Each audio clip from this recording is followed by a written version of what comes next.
Oh, hello everybody. Welcome back. It's Shane, and I'm in the Rotate MD-11. We're going to be flying this jet from Chicago-Rockford, RFD, down to Dallas-Fort Worth. So I was looking at our website, UPS Virtual Air Cargo, and I went to the fleet hangar, aircraft hangar, and I said, you know what? I did a poll on my channel, right, for those of you that participated, to pick what we're going to fly tonight, and it sure looks like the MD-11 won. Definitely, yeah. Popular demand, people want the MD-11, so that's what we're flying tonight. So as I was looking at this, I went to click here. Again, good for that plane, I know. I like to sort by last operation because I want to rotate these planes. And I saw up here at RFD, which is a really sad, neglected hub in our VA.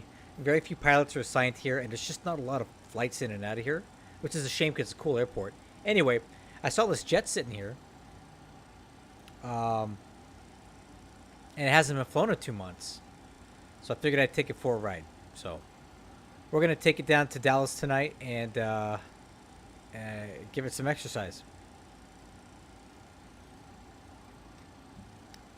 And joining me tonight will be my friend Austin. He's going to be flying a 777. He's really in love with 777s right now. So he's going to be accompanying us down to Dallas from Rockford. This should be a little bit less than a 2-hour flight. And let me show you this airport because not a lot of people know about it. Not a lot of people use it. And it's a shame because it's really cool. It's out there in kind of the northwest part of Chicago. It's got 2 runways. And honestly, the artwork is really cool. You got a lot of planes in the parking lot. A lot of cargo handling here. The spots are pretty nicely painted. I really like this airport to fly in and out of, and it's not nearly as busy as like Chicago O'Hare. And you generally get really good frame rates out here because there's not a lot of clutter. So, a very underutilized airport for sure.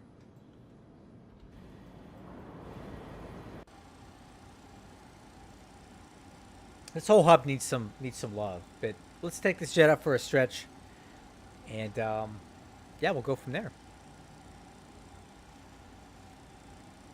All right, so I've got the aircraft set up at least down to the EIS panel. Let's go ahead and get the flight plan in and get moving. So I'm going to initialize the IRS. We're going to go to AOC menu, and I'll type in our flight plan, KRFD, KDFW.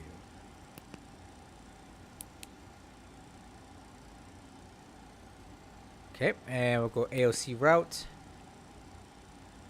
Okay, that looks good. We'll insert that.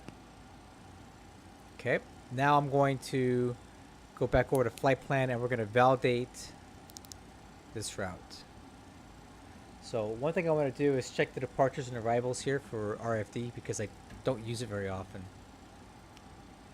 So we're on the Bixby 1, and apparently there's not much to it. You fly straight ahead and you go direct to Bodie. Radar vectors to Bodie. So there it is. Okay, and then we're going to take this all the way down until we get really close to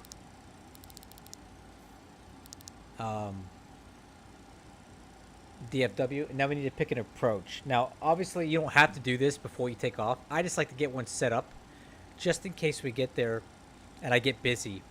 And we usually know, based on the weather, where we're going to be landing and stuff. So let's take a look here. I doubt there's any ATC on because Dallas is neglected a lot. Yeah, there's not. But according to the weather here, we're landing 3-5, the 3-5s and 3-5 left. And 3-5 left works for me. Correction, 3-6 left works for me because we park up here at the north west cargo complex. So let's plan for the ILS. 3-6 left from Allen because it looks like the flow of traffic tends to take this further out. So 3-6 left from Allen. So I'm going to click on this star, and the approach we're going to pick is I-3-6 left from Allen. I'm going to insert that. There we go. So you have a flight plan discontinuity here because you get vectors to fly, and typically if there's ATC, they would vector you into the Alice approach. We'll just do that ourselves, and we'll clear the discontinuity as we get closer. So this flight plan looks good. So let's go back over to reference. AOC comm, let's get the wind.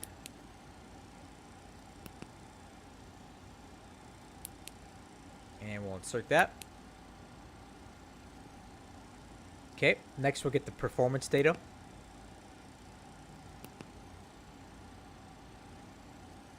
Okay, looks good.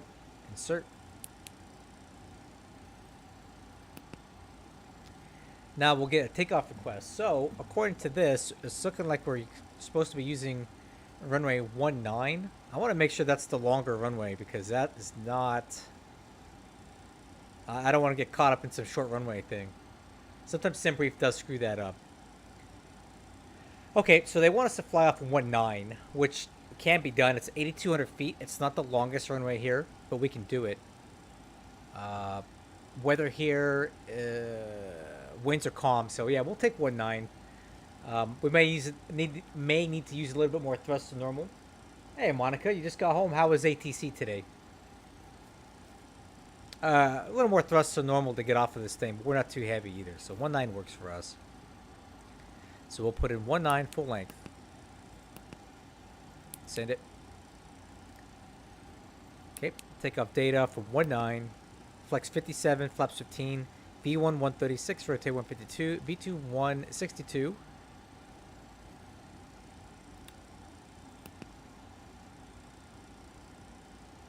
Okay, looks good. Insert. Okay, and I've already done the weight and balance.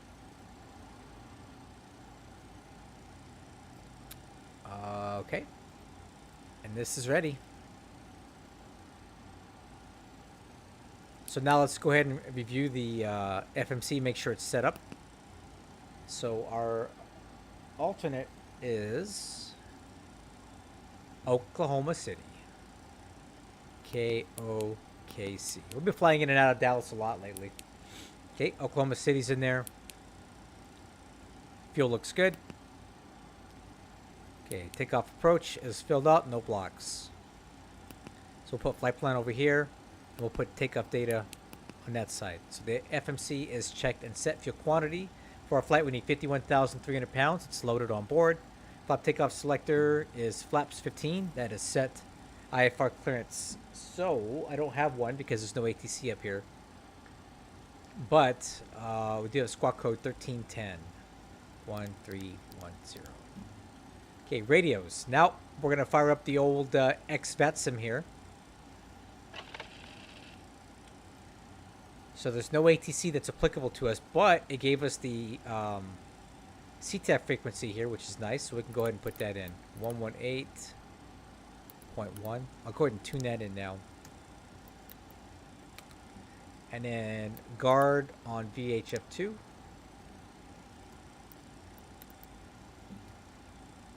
All right, radios are set. FCP airspeed. So our clean maneuvering speed is 243. So we can use anything.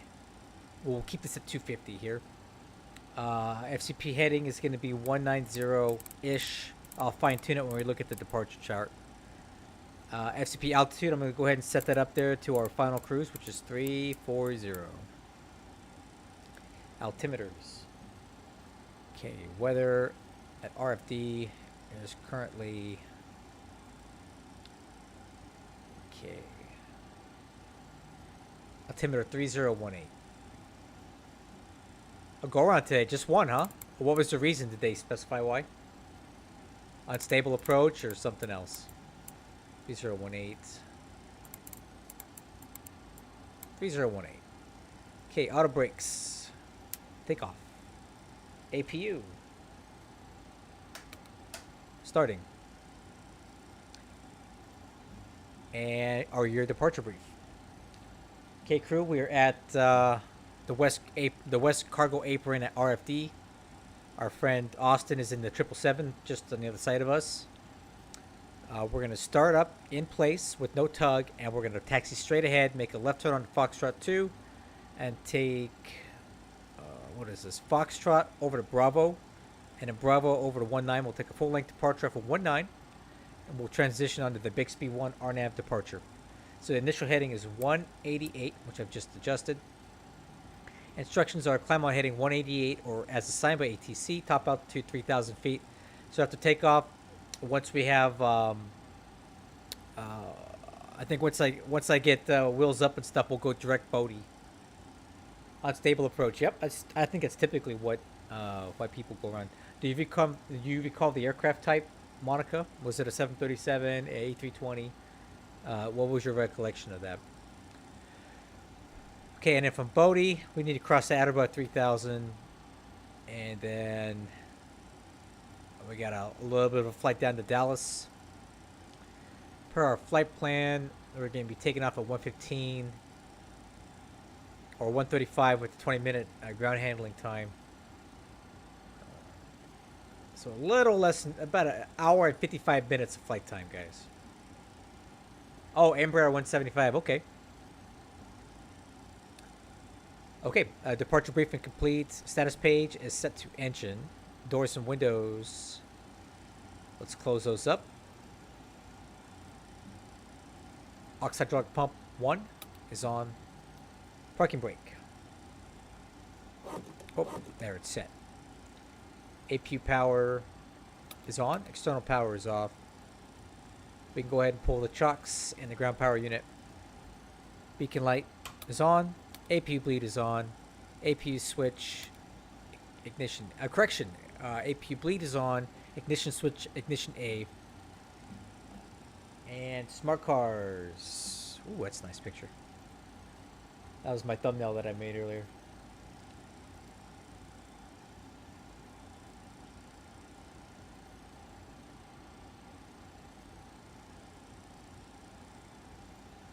Flying on Vetson.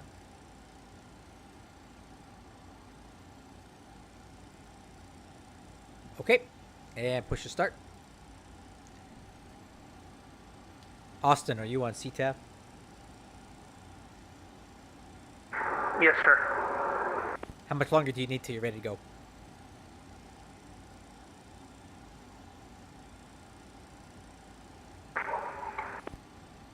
Couple minutes. Copy that. Holy crap, look at this, guys. RFD ground just came online. I don't think I've ever seen these guys ever in my entire life. Let's call them up, dude. This is cool. Rockford ground, UPS 2181. Radio check. UPS 2181, Rockford ground, 5x5. I'm gonna be honest, I don't think I've ever seen anybody man this station before. I just thought it looked interesting, and I know that people buy scenery for it, so trying to get people's money's worth, if that makes sense. Well, you got us. And when you get a chance, I'd like to request IFR clearance to Dallas, Fort Worth. Roger, standby number 1. Thank you. Wow. Rockford. That's cool, dude. We got ATC here. Rockford ground, Giant 55, requesting IFR to Dallas, Fort Worth. Giant 55, Rockford ground, clearance request standby number 2.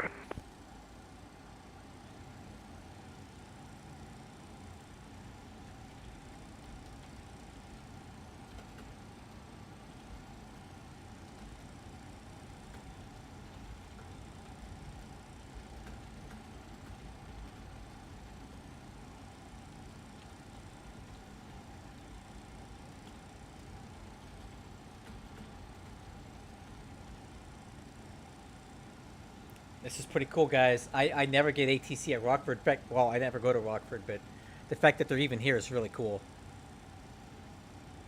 So thank you, Mr. Zachary, for hopping online for us, man. Let's get the most out of our experience today, right?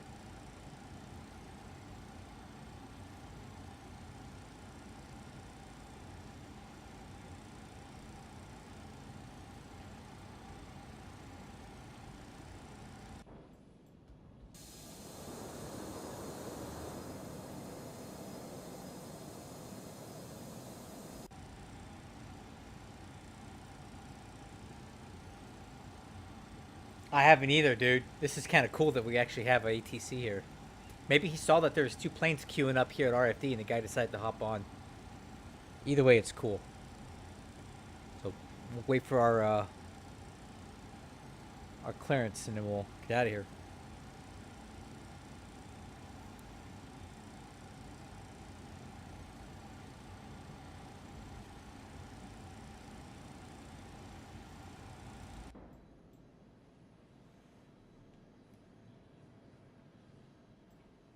That's our runway today.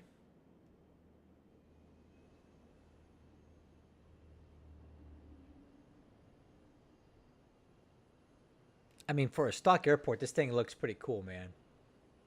Look at that. There's even cars driving down the street on this residential area. That's cool, man. I love that. X-Plane is so great.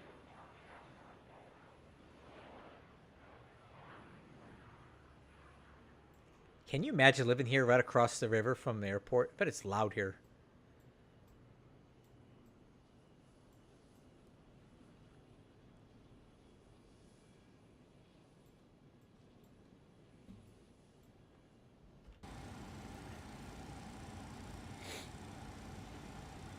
Did bro forget about us?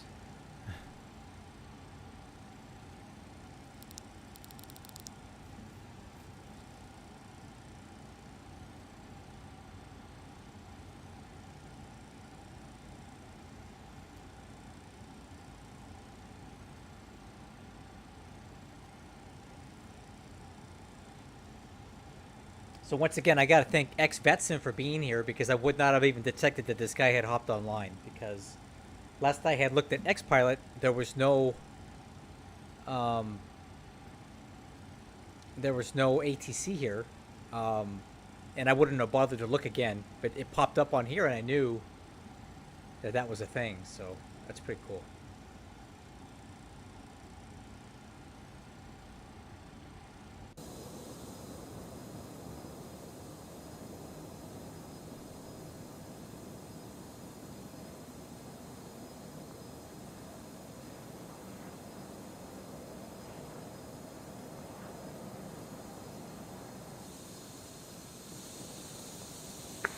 UPS 2181 clearance available, advised ready copy.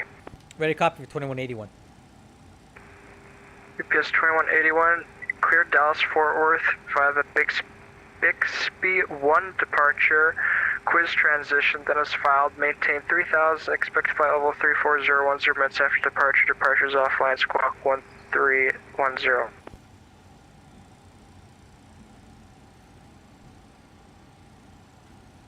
Okay, UPS 2181 is cleared to Dallas Fort Worth via the Bixby 1 departure. Quiz transition, initial altitude 3,000 feet. Departures offline at squawk 1310.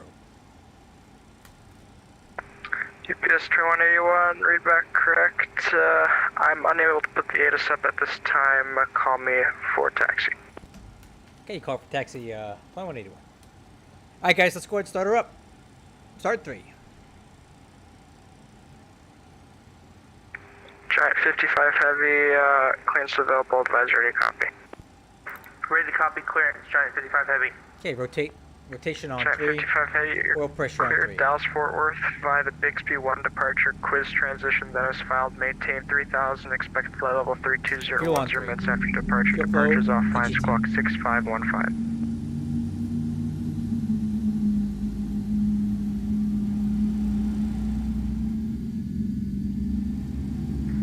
Cleared to Dallas Fort Worth via the Bixby 1 quiz transition as filed. Okay, button in, light out. Good start on 3, starting 1. Maintain 3000. Button out, light on. Until Rotation 10 minutes on after 1. departure for 320. Oil Squawk pressure on 6515. Giant 55 heavy. Giant 55 heavy, read back correct. I do not have the ATIS up at the moment, but you can call me for taxi. Okay, fuel on 1. Fuel flow, EGT. Oil pressure's good.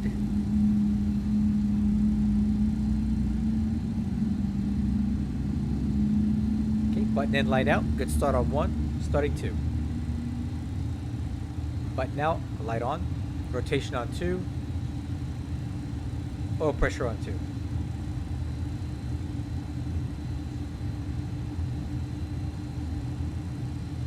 Copy that, Austin. So am I.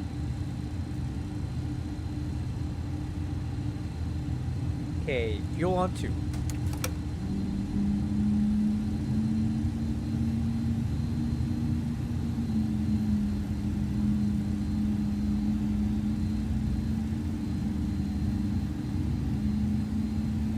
Okay, button in, light out.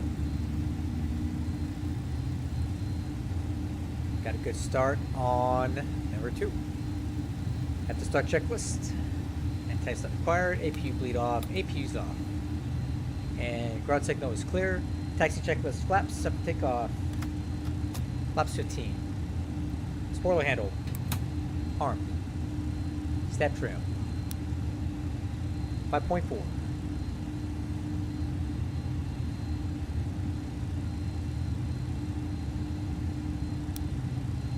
Okay, takeoff data. Reviewed. V1 136, rotate 152, V2 162, flap retract 172, slap retract 217. Okay. Taxi takeoff departure brief, there's no updates. Transponder. TARA.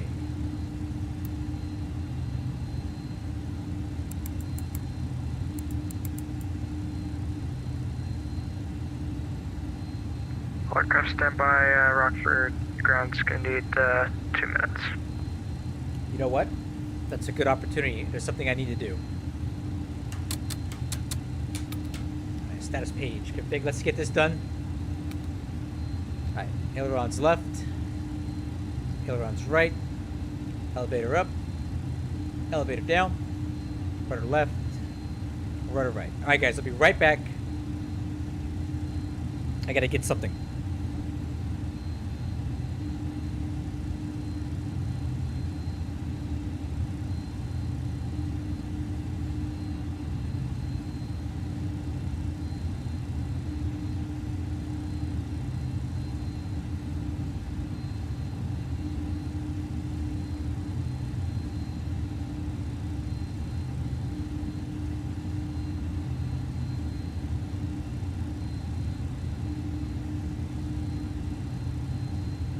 And Rockford is back.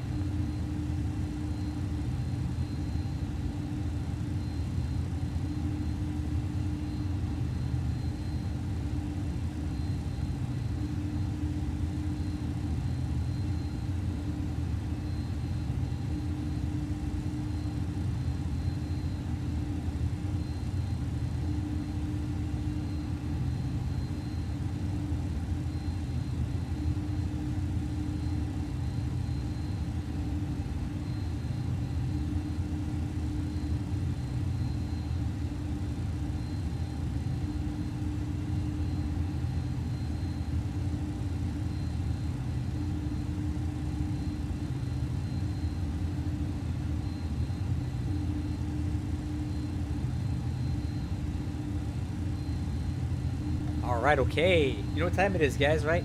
It's Gin 030 over here at the Combined Fleet headquarters. Little Mediterranean gin, some fever tree tonic water. Oh, that's good.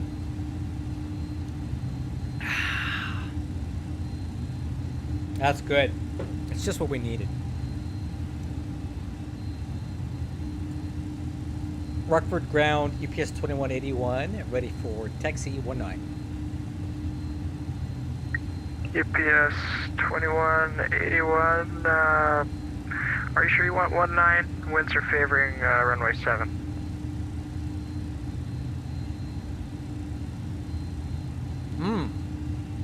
Yes, I see that. Tell you what, let's go ahead and get, we'll call you back. Okay. Roger. Okay, that was not reported before. We're not going to take off with the... Well, hold on. Hold on. Let's run the numbers to see if we can do this. Let's see here. 19.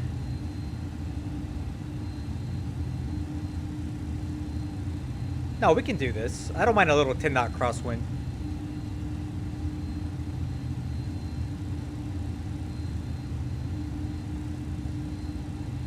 And ground 2181. We set up for 19. It's just a 10 knot crosswind. We can accept that for what if we can get that runway. Roger, UPS 2181, runway 19, taxi via Foxtrot Bravo. Runway 19 via Foxtrot Bravo, UPS 2181. All right, boom. All right, so the weather changed a bit on us since we. Giant 55 Heavy, ready for taxi, 19er. Okay. Giant 55, runway 19er, taxi via Foxtrot Bravo. 19er via Foxtrot Bravo, Giant 55 Heavy.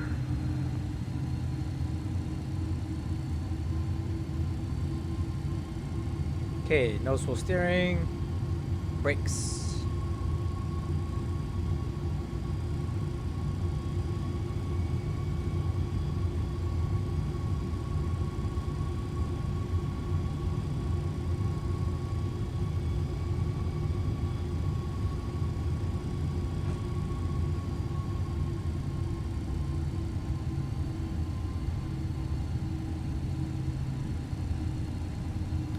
Okay, flight controls check, taxi clearance is good, nose wheel steering, brakes are checked, taxi checklist complete. Okay, and this is Foxtrot up here. Clear on the right, and we'll make this turn here.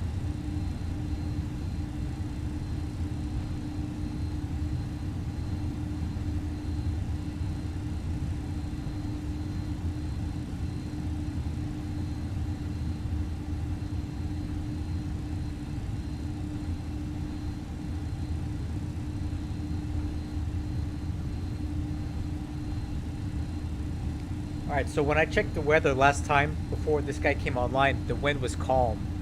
And the weather has since updated to wind at 100 at 10, gusting 21.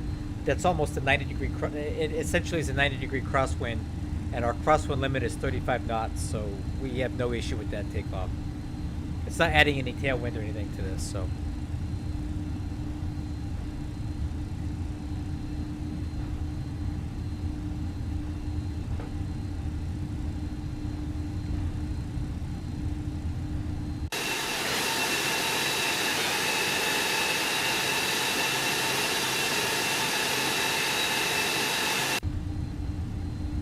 I see you. I don't know what to tell you, Austin. I see you, man.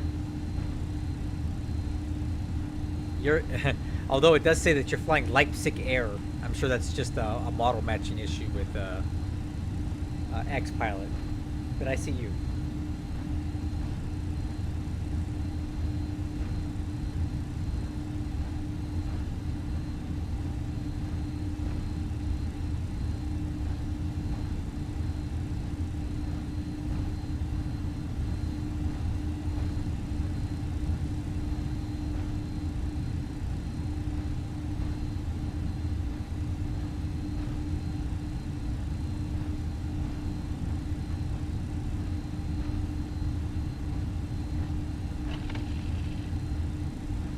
Okay, this should be Bravo here.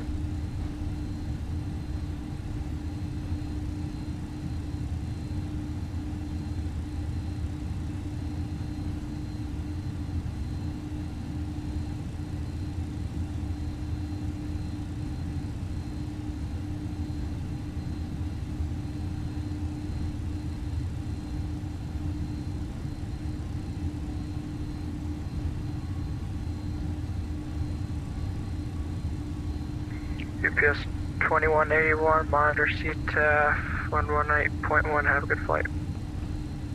Okay, over to CTAF, UPS 2181, thanks for hopping on. You can check out my stream if you want to watch it take off. Sure. Love the rotate. Alright, man, thanks again. Have a good one. Alright, over to CTAF.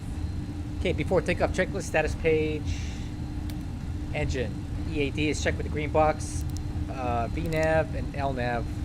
Actually, let's do heading select.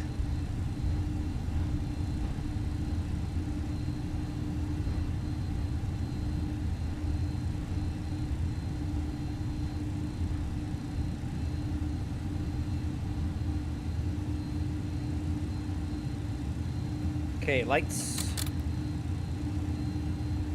Radar switch. Alright. Rockford traffic, UPS 2181, departing runway 19. Let's go.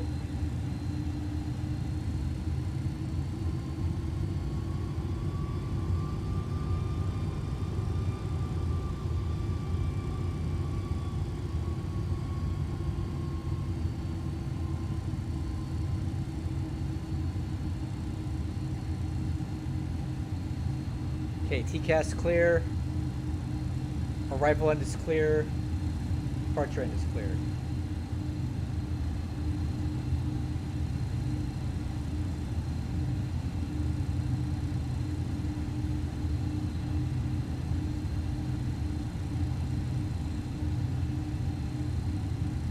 Rockford ground. Giant 55A will be lining up 19er. Alright, crew, let's do it. Okay, auto flight. Set takeoff thrust.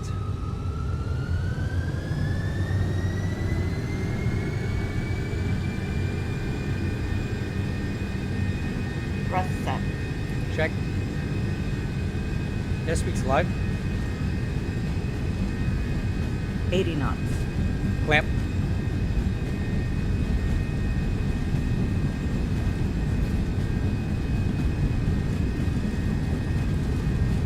B1.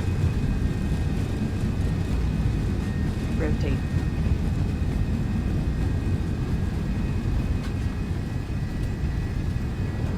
Gear up.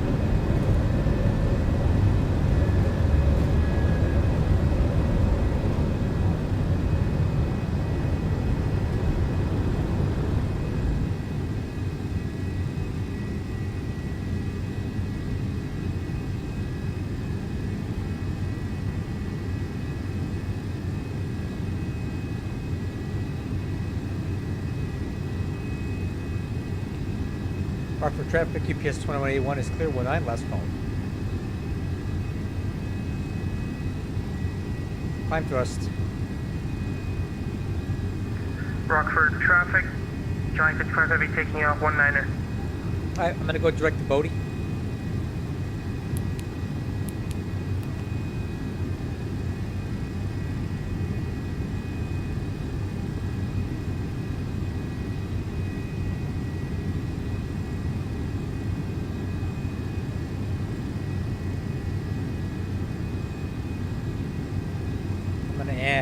Nav's armed. Okay, 250 pitch.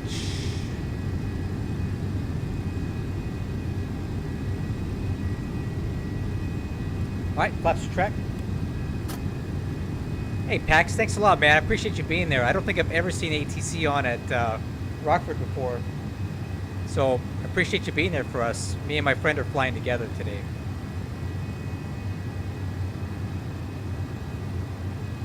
Okay, slats are tracked.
Okay, autopilot.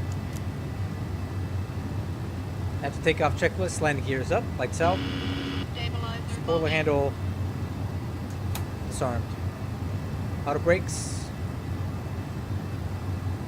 off. Flaps and slats up, retract. Flap takeoff selector, flaps 15, EAD is checked, no alerts, lights. And to the line.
Alright guys, climbing through 16,000.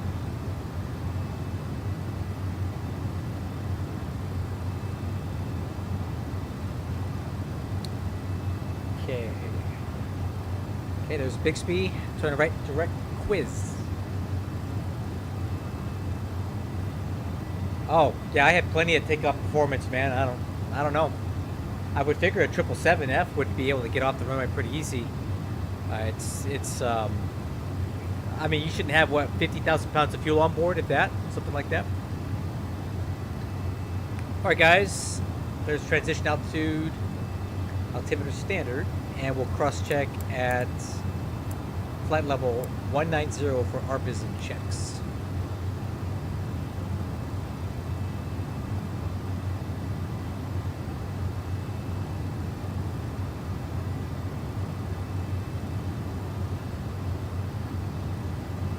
Okay, 190 is cross-checked.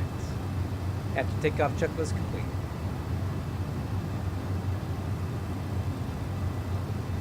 Okay, look at that. What's that guy up there?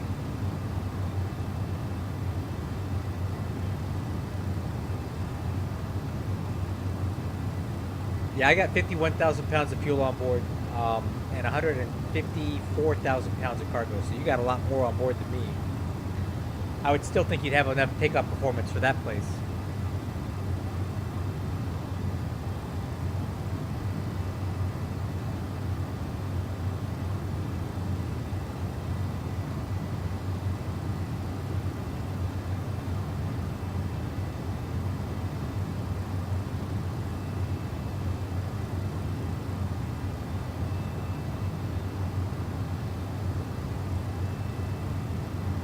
Oh, I'm sure we're going to see a lot of FedEx MD-11s out here today. 777, 777, MD-11, MD-11, MD-11. It's pretty cool, guys. The MD-11 is flying again after, what, 7 months? FedEx already has a couple fully repaired and doing revenue flights, which is really cool.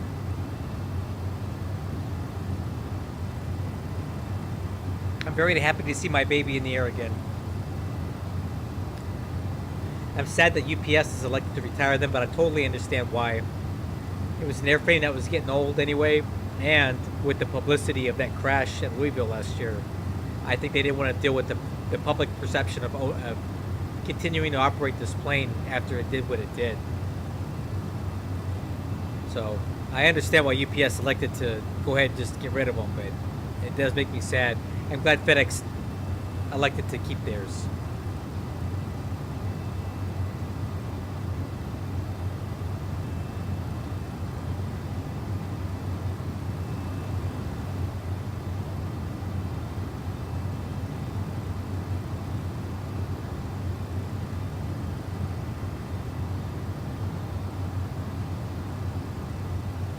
So here's our progress. We flew out of Rockford. I want to thank our guy again. I think his name, he's here on my chat, Pax0037. He was our controller at RFD. I think he saw us there and he hopped on to give us some ATC, which I really appreciate. So this was our ground track here. Look at that, right down the middle.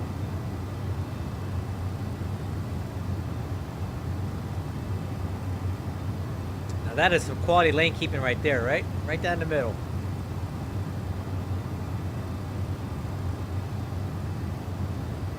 Let's see how he did. Ah, pretty good. Same thing.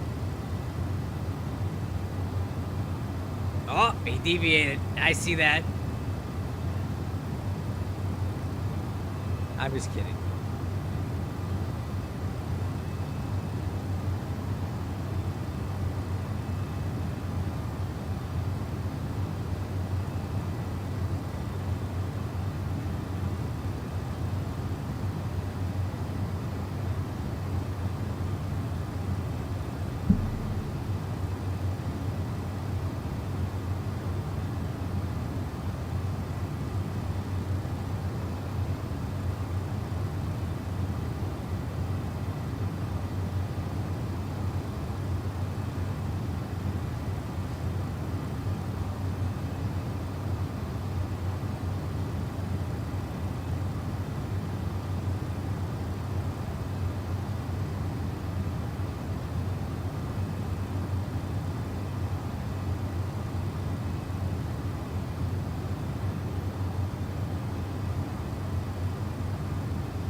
Okay, flight level 310, 3,000 to go.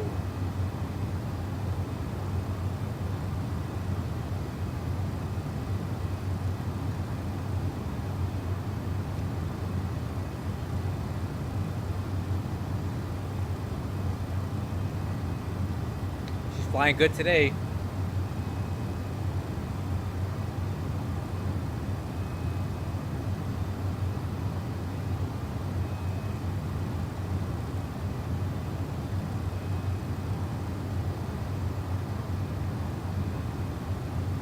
I think we can turn on a little bit of ambient stream music here.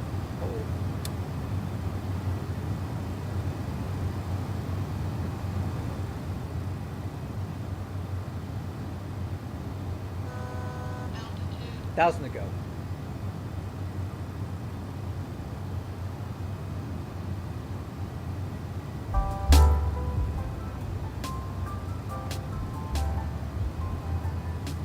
There you go. Some tunes for you.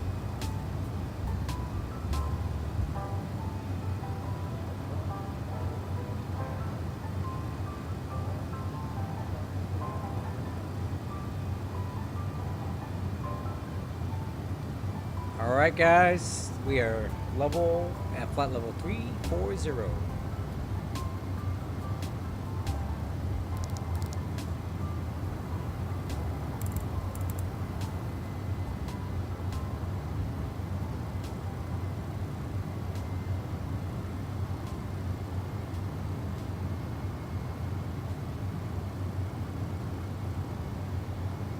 So, as you guys know, I fly, well, as you may or may not know, I don't know if you know me that well, but I fly for 3 different virtual airlines right now. I fly for UPS Virtual Air Cargo, which is what we're doing today.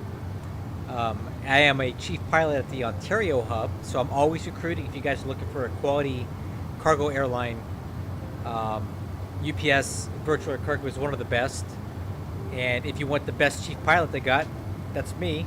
And I'm just in totally biased opinion. But I'm always recruiting for the Ontario hub. So if you're looking for an airline and you want to fly really cool stuff, come check out our website. It's in my video description, and make sure you click on Ontario hub because we're the best. Now, I also fly for Southwest Virtual and for United Virtual. But really, recently I've been trying to look at ways to kind of increase the amount of routes that I can fly. And I do like to fly the 777F, which for UPS VAC we do have them. But it's a little harder to fly because they're consigned to our contract fleet, which is basically Atlas Air. And there's only a few routes that we have, a relative small amount. So I don't have a lot of options to fly the 777F domestically there. Also for the MD-11, we have a lot of domestic routes for UPS, but I've flown a lot of them already. And we don't go into key places like LAX, Memphis, Indianapolis with the MD-11. And I kind of want to look at maybe broadening my horizons a bit. So I started looking at a couple other VAs just to give myself some extra options to fly. And I hate to say it, don't tell my bosses because they'll probably get mad, but I was actually looking at FedEx Virtual Airlines because they fly the MD-11 actively still, and they also fly the 777F. Just like the UPS, we can do that in UPS VAC, but they fly it as a indigenously owned aircraft, I guess you could say. And I kind of want to explore those routes and just kind of see other places I can go that I can't go with UPS. So I've got a couple applications out for 2 different FedEx ones. I don't know which one is good or bad. I don't know if there's one that's better than the other one. So I've applied to 2, and I'm kind of waiting to hear back to see, which one gets to me first. So one's called FedEx Virtual Air Cargo, like VAMSYS, I don't know, and the other one's called FDXVA.org. I don't know anything about either one of these things. I don't know if they're any good or not, but I'm gonna check them out.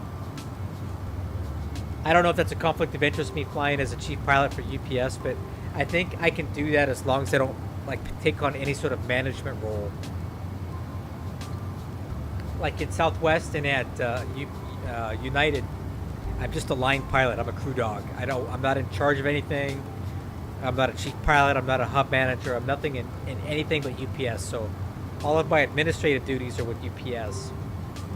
So if I get into one of these FedEx VAs, I don't intend to take a management role there. I just want to fly different routes.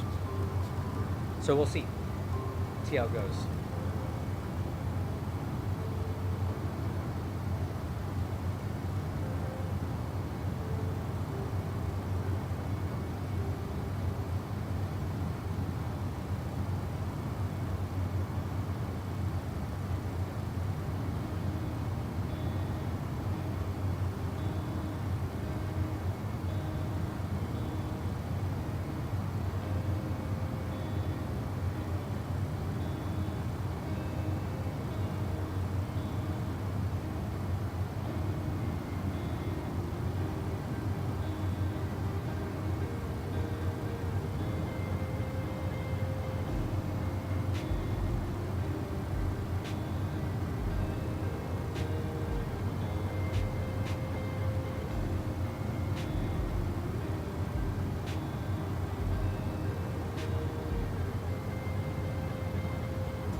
$25 virtual airlines. I don't know how you keep up with that, dude.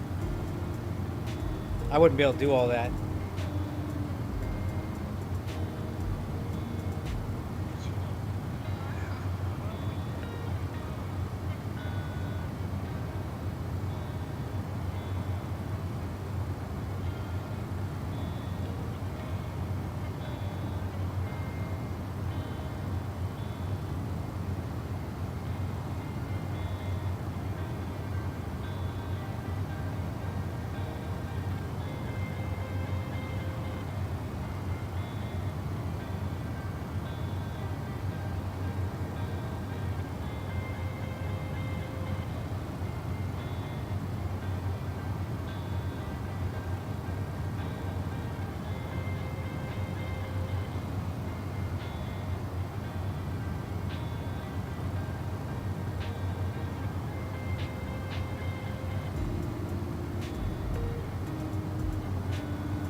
Pretty still air up here today.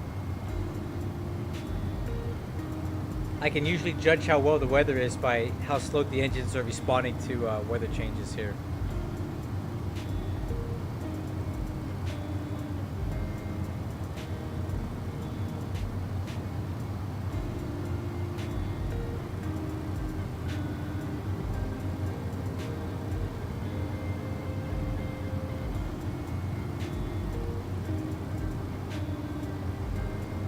Yeah, we'll see. I replied to them. We'll see if I can get in or not. I said it takes 2 to 3 days for them to reply to you, so it's not like I'm in any rush, right?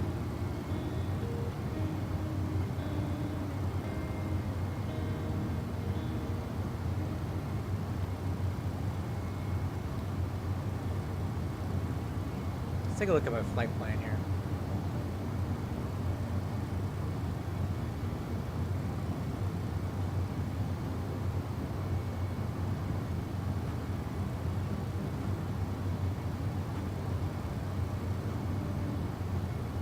So we're currently cruising at flight level 340.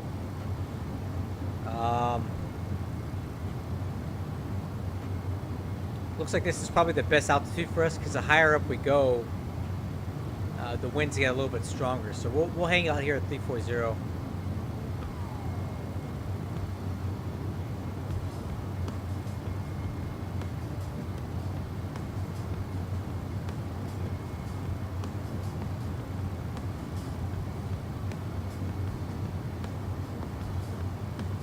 So winds are in the 60s and in the low 50s at 340.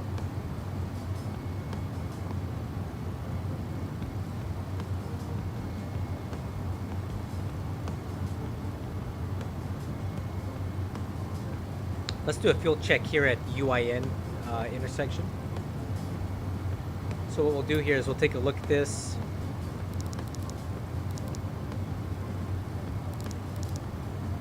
Okay, so we're going to cross that at 20 miles in 2.5 minutes. And so what we'll do is we'll grab our flight plan and we'll take a look at this. So UIN, which is Quincy. So we should cross Quincy with 38.5.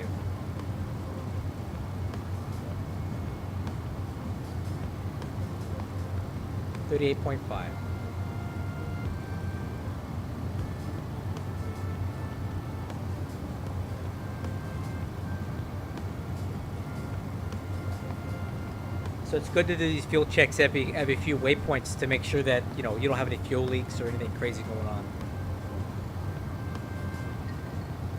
And it also validates that your fuel planning was accurate.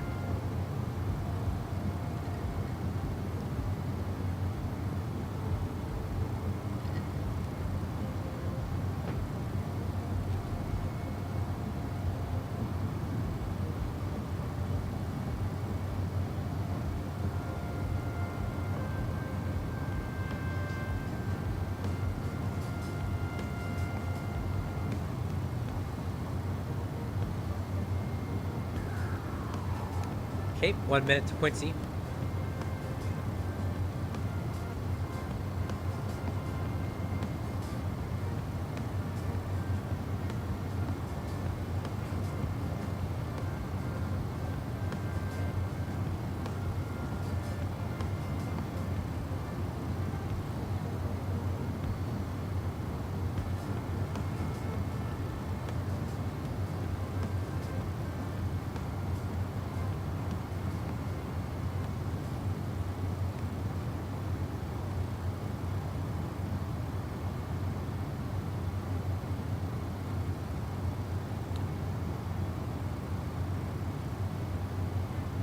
All right, so as we cross over this, we're going to note our fuel remaining and compare it to our flight plan.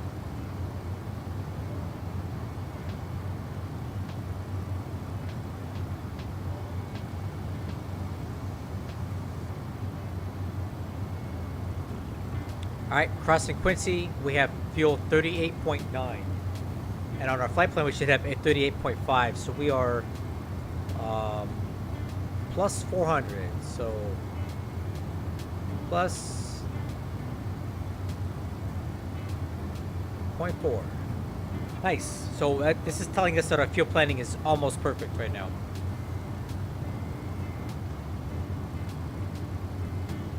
We'll do another check at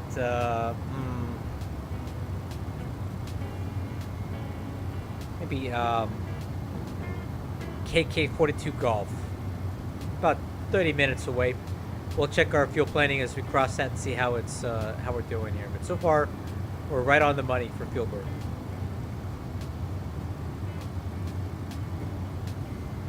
So I got some exciting news, guys. My friend Darren, who has made the VATSIM plugin for me, not for me, but for himself, for everybody, right? Has been working on a remix of the San Diego airport, which is taking into consideration the new configuration of the airport, because the current one in X-Plane has terminal right here, and not the new one that Southwest has. So check this out. He's got construction there on where this Terminal 1 used to be. Terminal 2's over here. And check this out. This is the new Terminal 1 that he's putting in right now. This is really, really cool that he's remaking this for everybody. And I know this to be pretty dang accurate because I just flew out of San Diego less than a month ago, and I parked in this parking structure right here, which is right next to this new Terminal 1 that Southwest uses. So this is really, really cool that he's redoing this airport for everybody. Yeah, so this is what it looked like before. Well, this is what it looks like now.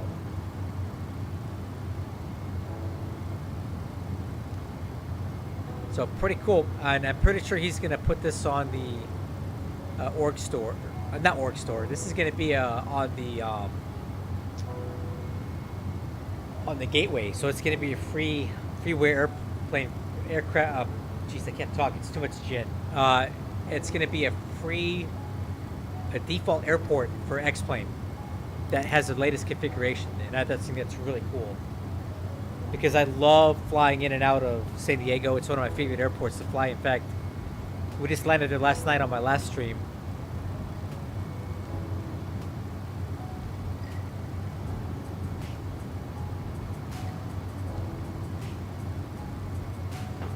But we had to park at a fake terminal that no longer exists in reality.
So, a few days ago, I downloaded a Lewis script for the MD-11, and it's basically a random systems failure Lewis script, and it seems to work good. We already had our first failure come up on our last flight. Unfortunately, it was a failure that was really inconvenient for what I was trying to do that night.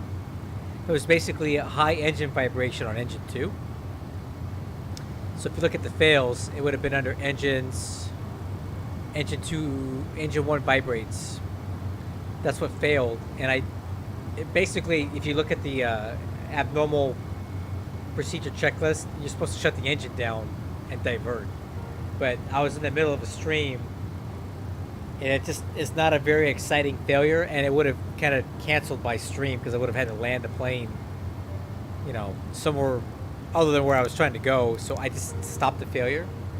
But at least I know that script actually works. So I have it set to do mean time between failures every 5 hours. Now you can get anything as severe as an engine coming off the wing to something as minor as like a hydraulic system failure, or maybe losing bleed air from one engine or something minor.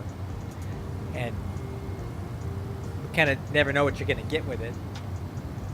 But we'll see if we get another failure tonight. It'd be kind of cool if we got something minor that popped up on the consequences page, so I can show you how you would mitigate that and kind of be in a degraded flight mode if you lose a system like that.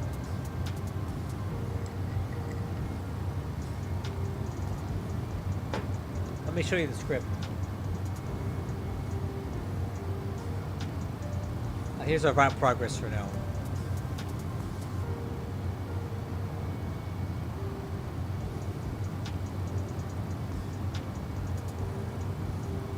Man, East Coast is popping tonight, huh?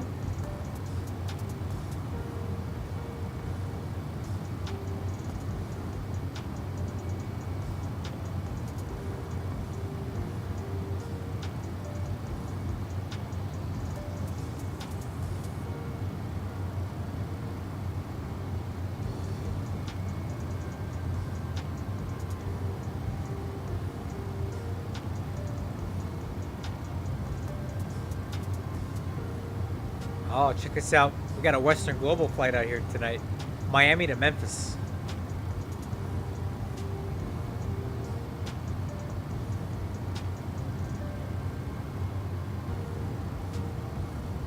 So here's all the MD-11 flights on VATSIM tonight.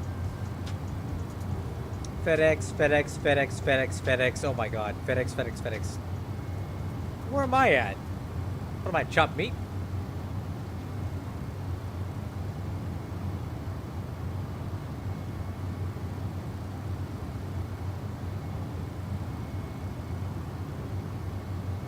There we go. So here's our list of FedEx MD-11 flights on VATSIM right now. A lot of FedEx. This is Lufthansa Cargo, KLM. That's cool. This is Martin Air. I don't know who that is. UPS and UPS. That's me. And Western Global.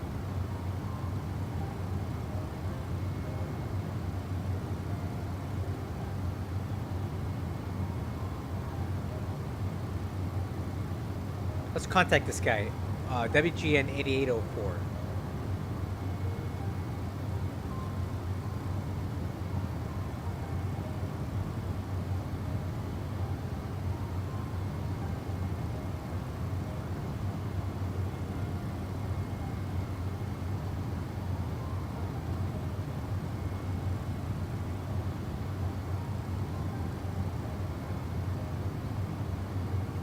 When I'm bored or when I got these flights going on, I like to sometimes message random people on VATSIM that have like interesting call signs or flying the same plane I'm flying, or you know, something like that.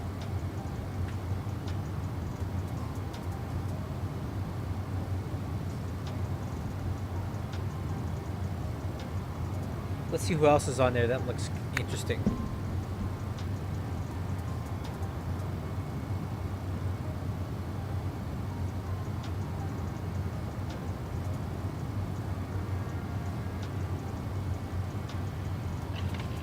Uh-oh. Oh, check this out, guys. This is cool. See, this is why this VATSIM plugin is so cool. This just woke up, so I have it on auto mode, so it goes to bed when there's nothing happening. But when something changes like this, it'll wake up and let you know, like, hey, there's an ATC that's coming online along your route of flight. You may want to take a look at this. And I have it on assist on, and you'll notice that it automatically tuned Memphis Center to my standby on VHF 1. So it did that for me automatically, so that when it's time for me to talk to these guys, I don't have to fumble around the radio frequency. I can just select it right away. So this is the plugin that my friend Darren has made that we're flight testing for him. And this kind of stuff is exactly why you need this plugin. It's not ready for sale yet, but it will be soon. It's going to be on the xplane.org store, and it will be less than $10. He's targeting like a $6 or $7 price tag for this, but I've been using it for a couple weeks now, and I love it. I love it. I love it. I can't even imagine flying without it on VATSIM now with all the functionality that it provides. So keep this on your radar, guys. When it goes live and when it becomes for sale, I'll make sure to give you guys a reminder to go and get this thing, because it's really, really good. Like, this is really neat how I just woke up and let me know there's, ATC coming online. I would not have known otherwise, right? I'd be sitting in here drinking my gin and tonic and kind of blissfully unaware until I got the text. Now we're just going to catch the edge of it here, but we are still going to technically pass through its boundary. So we'll see if Memphis Center wants us to talk to them or not. But still cool that this thing woke up and let us know that they're here.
Alright, how we doing here?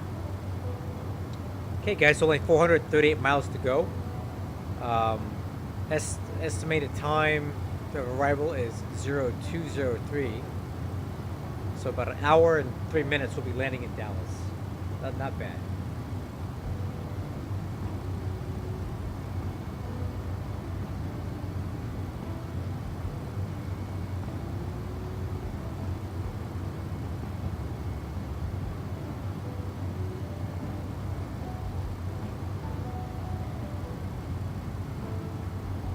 This guy's not much into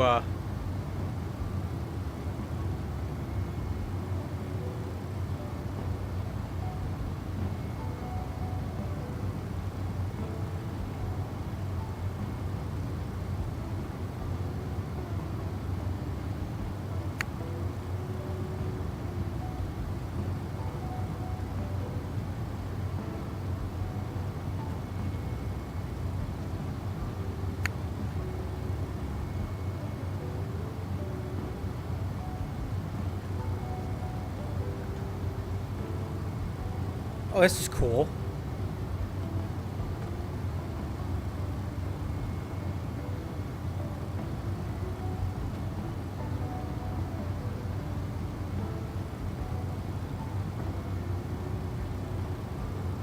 Oh, this guy's a Western Global pilot.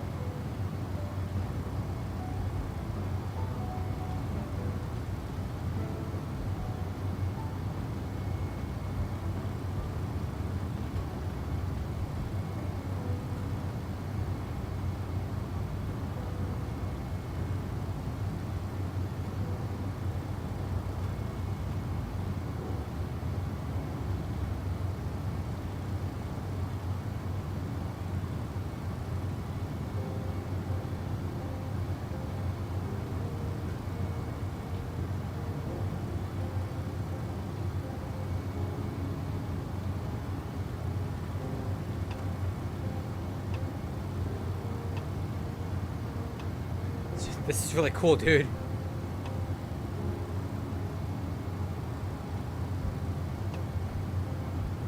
See, you never know who you're gonna run into when you're talking to people on that stuff. Apparently, we got a real Western Global pilot, and he's flying an MD-11 on Microsoft Flight Simulator. And I know you might think that's trivial, but if you think about it, if you're a real MD-11 pilot who hasn't flown in 7 months, and what better way to keep abreast of like basic system functions, right?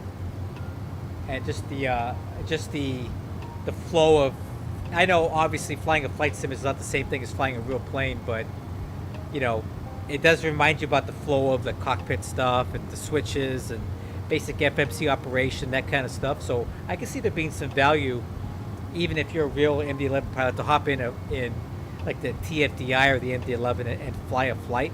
It kind of reminds you about some of your flows and things that you need to remember.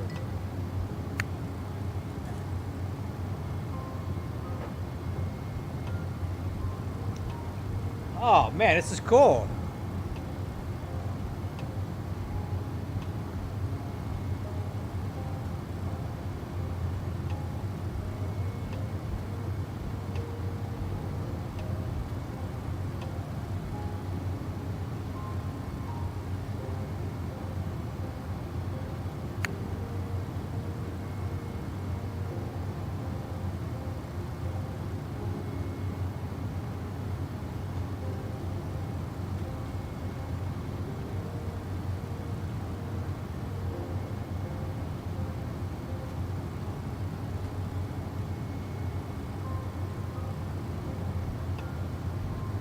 Dude, this guy's cool, dude.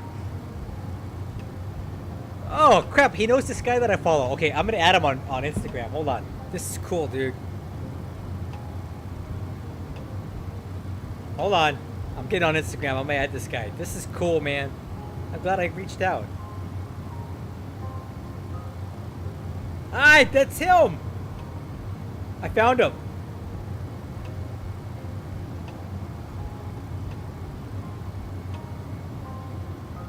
Oh yeah, this is totally him.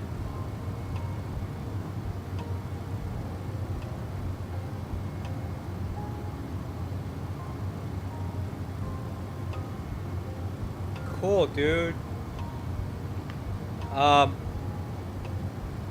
on. Let me see. Papadansk. This is cool, dude.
Oh, this is cool, dude. You never know who you're gonna meet.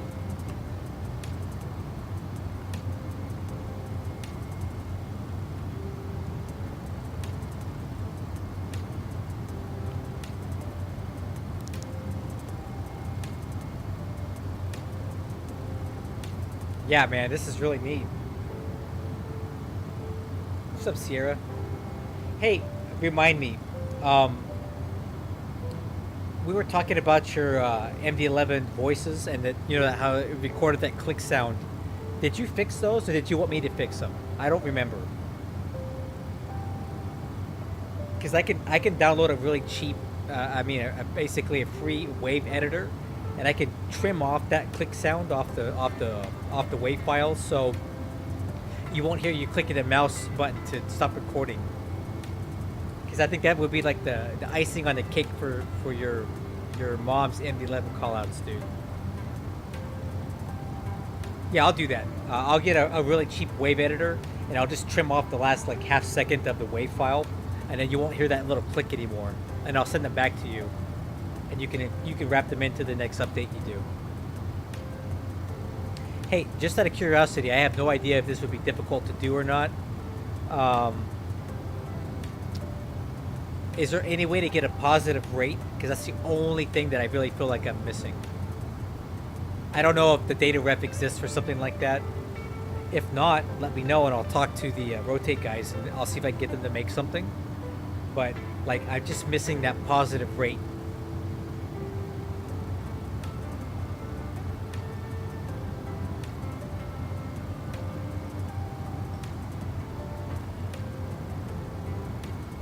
Because I was literally talking to the Rotate guy today, Kuko Man, like the head honcho. We were discussing the HUD and how I wish we had a HUD.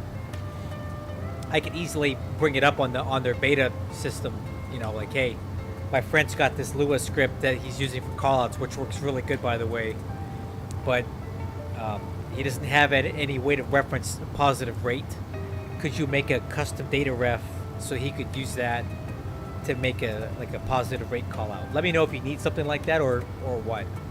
Because that's like the one thing that we're missing, and then this thing's perfect, man. Everything works great on it.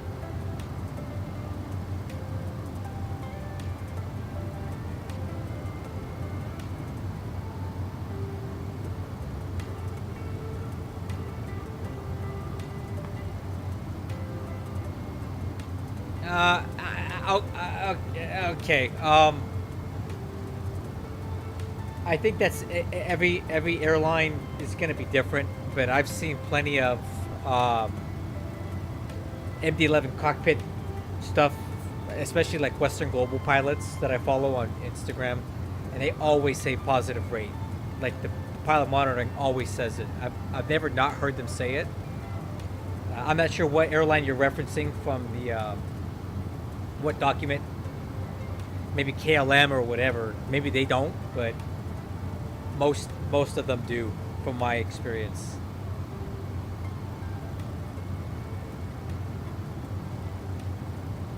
If you could add it, that would be great. And the nice thing about your Lua script is if somebody doesn't want that call out, they can go into the script itself and comment it out, / you can delete it so that you can customize your script to only have the call outs that you want. I really want a positive rate. Right. Those guys are fertilizer, man. Lufthansa Cargo, they're dead. They're dead to me, dude. But Western Global, UPS, FedEx, they all say the pilot monitoring will call positive rate.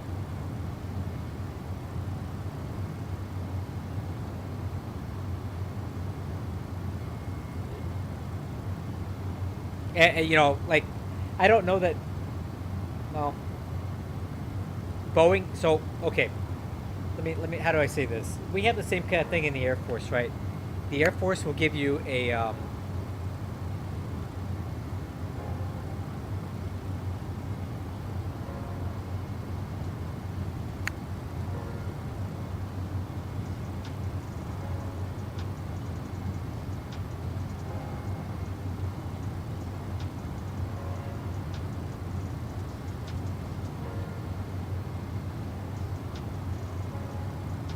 Um, Boeing.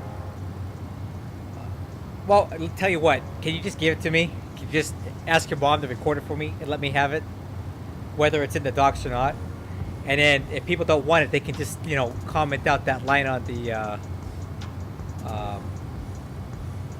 I don't want to. I'm not giving you orders. I'm asking politely, because I'm grateful for what you've given us so far. But here at Shane Airlines, I really like that positive rate, because usually when I'm rotating, I'm not looking down at the variometer. I'm not looking at the vertical speed indicator. So I'm kind of busy following the flight director and pitching for takeoff. So it would be nice if I had an audible that if I had an audible when I have a positive rate, because I'm the one that has to throw the handle myself, right? So I got to take my hand off the yoke and move my handle, but I don't want to do that until I know that I actually have the positive rate, because I don't always have a chance to glance down and look at it. So if you could hook that up for me as a personal favor, I'd be very grateful for it, because at Shane Airlines we say positive rate when you're pilot monitoring.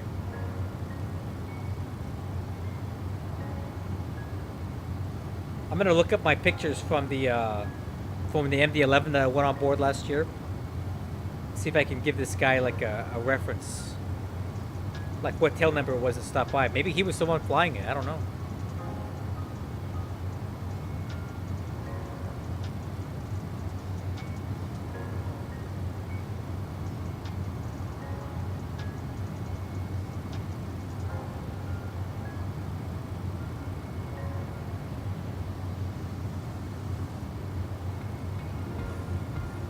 Oh, November 183.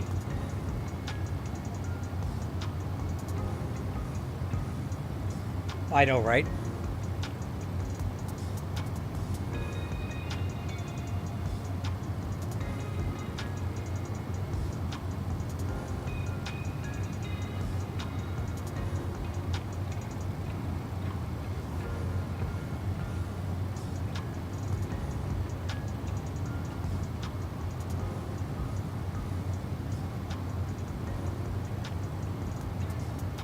I mentioned it for you.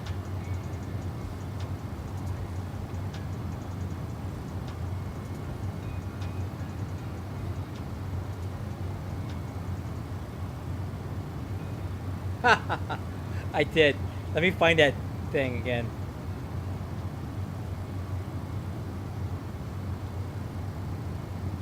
Here, let me show you guys something.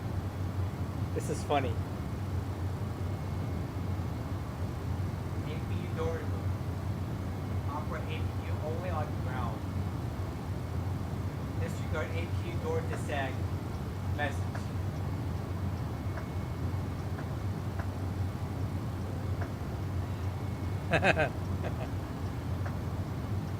I did take a picture of that because I thought it was kind of ghetto.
Alright, so we'll do another fuel check here at High Tug. make sure that we have the amount of fuel that we're supposed to have here. So at high tug, we should have, actually, let's see.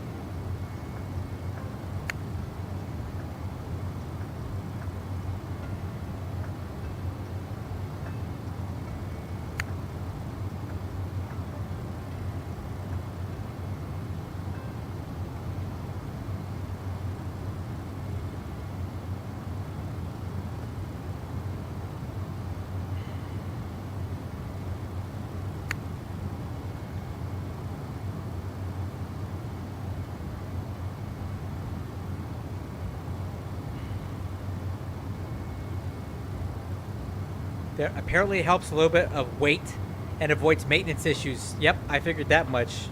I assume that's why they took the doors off, because if they get stuck in the wrong position, you're going to have all kinds of problems, right?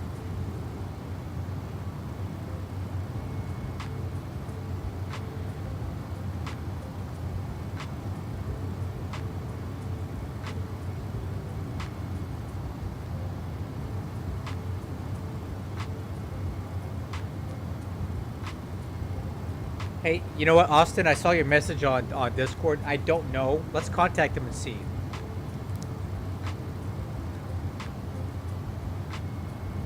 Memphis Center, UPS 2181. We're with you, flight level 340. We're just a little bit outside your airspace. Not sure if we need to be talking to you as we transition through. UPS 2181, Memphis Center, negative. You can still monitor advisory. You're just touching a little sliver of my airspace there. Copy. Just wanted to make sure we're back over to advisory 2181.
There you go, guys. We're getting inside baseball here from a real Western Global pilot.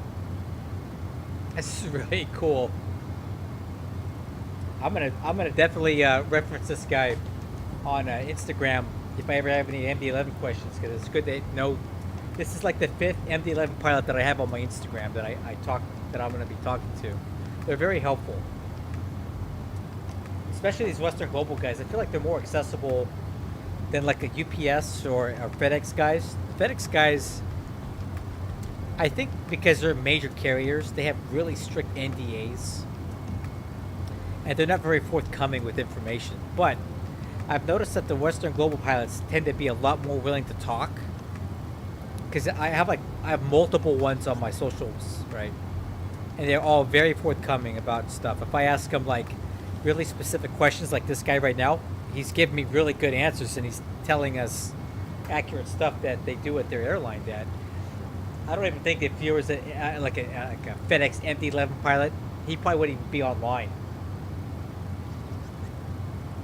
Yeah, I'll let him know, Sierra.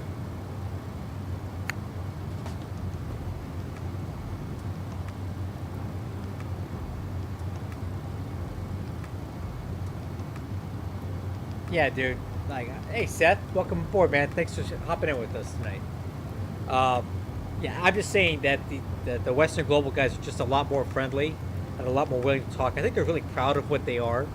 They're a very small airline that operates MD-11s, and it's hard to have a small airline with MD-11s because it's a very maintenance-intensive aircraft, a very challenging aircraft to fly. You have to have a robust training program, so it's not for the faint of heart, and it's not easy to do. So the fact that these guys are able to even do it at all, I think they should be proud of that. I think they are proud of it. And the pilots are happy to talk to you about it because they're proud of what they do.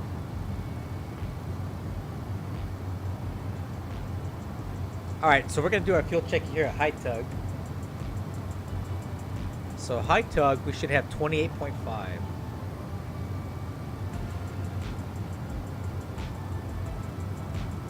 Oh, dude, it's right on the money. 28.4.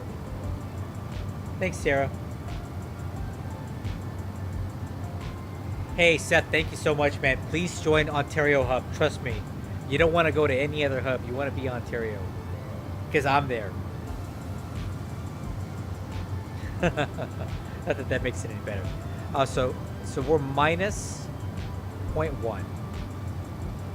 So we passed High Tug at 28.4. So we're right on the money with fuel burn.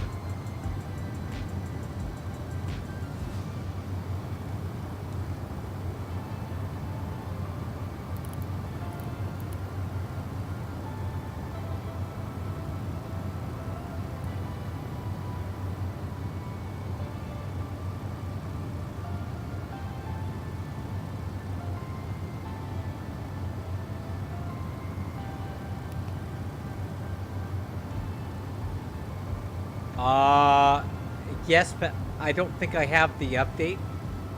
Maybe I do. I don't know what version I'm on. But there you go. There's fuel temps here.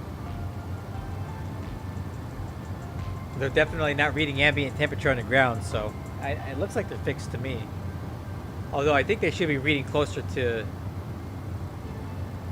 SAT or TAT, but maybe not. It's definitely better than it was. Oh, dude, don't go to Dallas, man. Can I tell you a secret? They don't really talk in that hub. Like they're pretty inactive. And you can go to Dallas if you want, but hey, you don't have to fly out of Ontario. You can fly out of Dallas. Like the way our VA works, it's an administrative assignment. But if you go to Dallas, you're gonna go to a ghost town on Discord, man. Just saying. But you didn't hear that from me.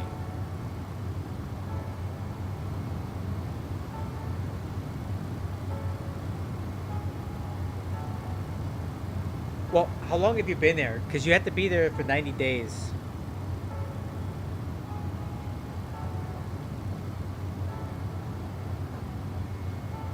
If you just join Dallas, you're going to have to stay there for 90 days, so.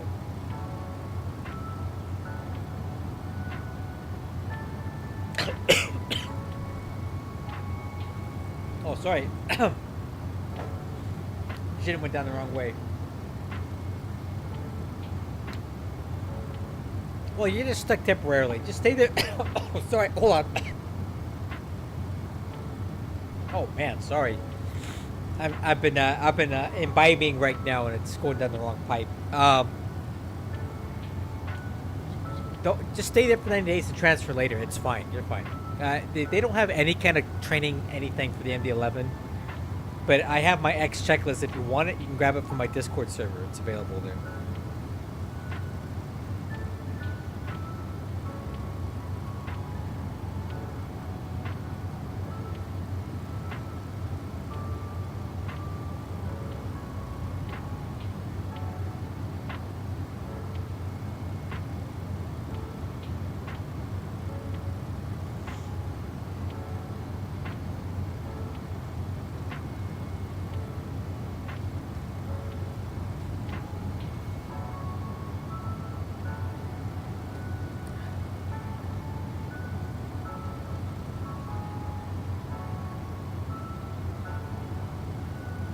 Cool. I'm going to go ahead and conclude this conversation so we can start getting ready here.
I think I mentioned that.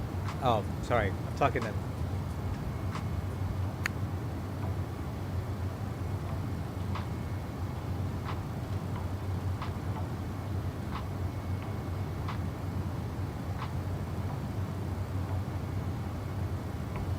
All right, guys. We're about 70 miles from top of drop. Let's go ahead and go over our approach and descent checklist. So I'll review the landing data. So we'll do this just to do it, but it's not very accurate. So our runway 36 left. Approach speed about 157. I'm not going to use max manual braking at all. This is a very long runway, and our parking is near the north part of the airport. So we'll plan on using reverse idle on engines 1 and 3. And we'll do a very long rollout on minimal auto brakes. So I actually want to get down near Yankee or Zulu taxiways before we exit the runway anyway. So let's take a look at this. So approach speed 158, 13.4 available. We will use auto brakes minimum and reverse of 1 and 3 to idle. Long rollout. This is kind of what it's going to look like here.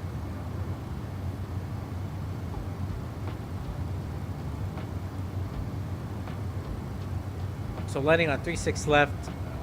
We'll come down here. We'll probably cut in between Allen and Hutton. Landing on 16, 36 left. We're going to roll out really far and exit near Zulu or Yankee, whichever one we get first. Or we can take it all the way to the very end and use Whiskey Foxtrot. That would probably be the easiest, but that's kind of a long roll. We'll see if we can get it that far. And exit Whiskey Foxtrot, and we're going to be parking over here at Northwest Air Freight.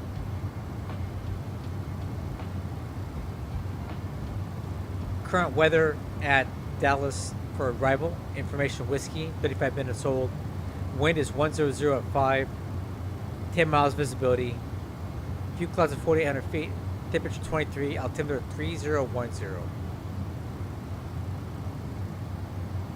On the Bird G5, RNAV arrival. A few crossing restrictions here. At Tuesley, flight level 324 to 300 and 290. And a bunch of these restrictions as we come in here. At Stawns, we're going to be at 210 knots, 12,000 feet, which is pretty slow for us. I wish we didn't have to slow down that much. Make a left turn at Stawns, hit down, and we'll head down part of this way here and make a right turn to join the 36 left localizer. This approach, decision altitude 788, we get a half mile visibility, no problem there. We need to cross Allen at 4,000 or Hutton at 3. Runway altitude is 588. Threshold crossing height is 55 feet. MSA is 2,700 feet coming in from the north. Missed approach, climbing 1,100, then climbing left turn to 3,000 on a heading 315 outbound to CVE VOR radial 298 to Kegel and hold.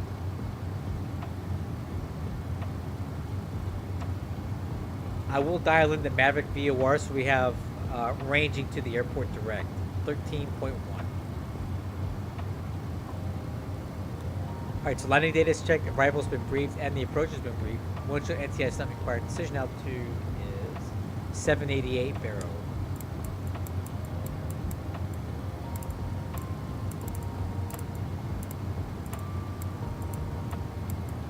That's set.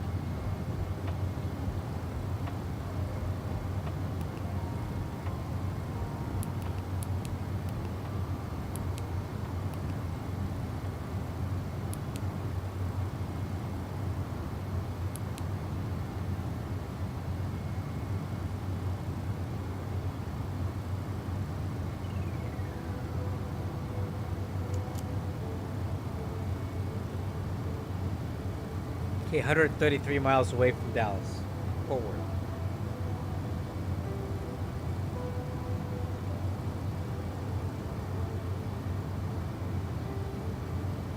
Wait, what was the issue at PDX? I didn't have any issues at PDX. I had issues at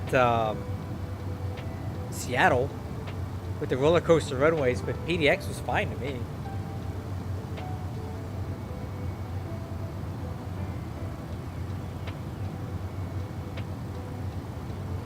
Seth, if you're not on X-Plane 12, what are you even doing, man? What are you even flying? Microsoft Flight Simulator sucks.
Alright, I'm gonna reset the altitude to 12,000 feet now.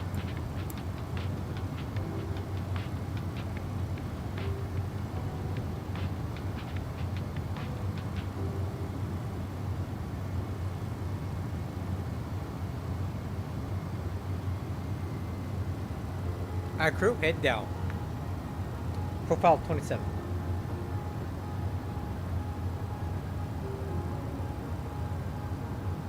Yeah, so I talked to the guy. He said it was really unfortunate that got through, but they did make some code to the lateral guidance of the autopilot, and that a couple little lines of code is all it takes to really mess that up. So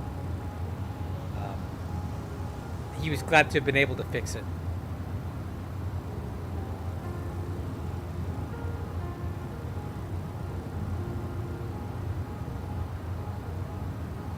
Just a little coding error, man. When you have 20, 30,000 lines of spaghetti code and you make an adjustment to one little thing, sometimes it has ramifications and has effects that you don't know when you're doing it. and not a lot of people are going to fly across the Pacific all the time, across the prime meridian like you do. So us beta testers, we only do so much, man. Like, I don't fly a lot of trans-Pacific stuff, so crossing 180 west is just not something that I'm gonna notice, right? It's kind of a fringe case thing. So that's why we have it's a public beta. You were the beta tester, Sierra. Good job. You did a great job. You passed. Well done, young man. You found the problem.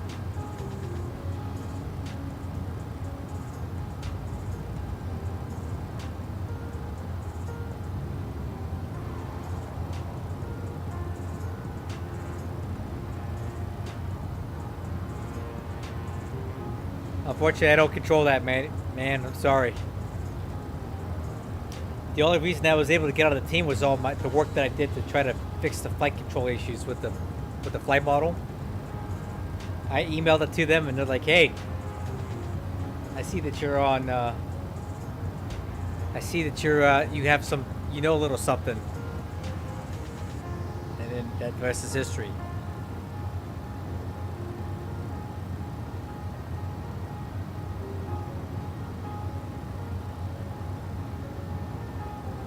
Alright, speed 290.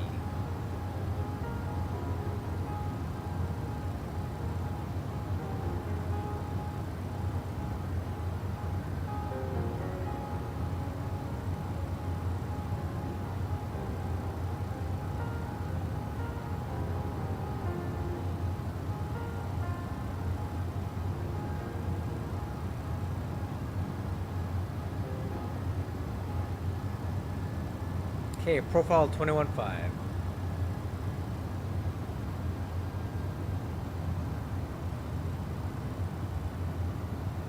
I know, isn't it great, dude?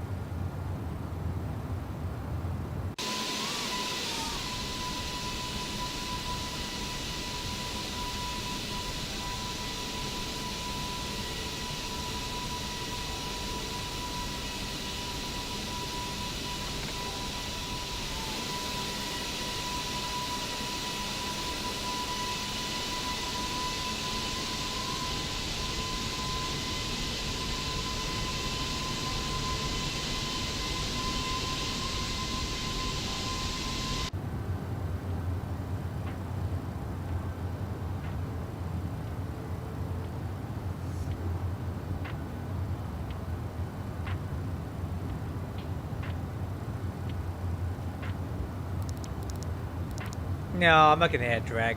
I'll let that speed decay on its own.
Okay, guys.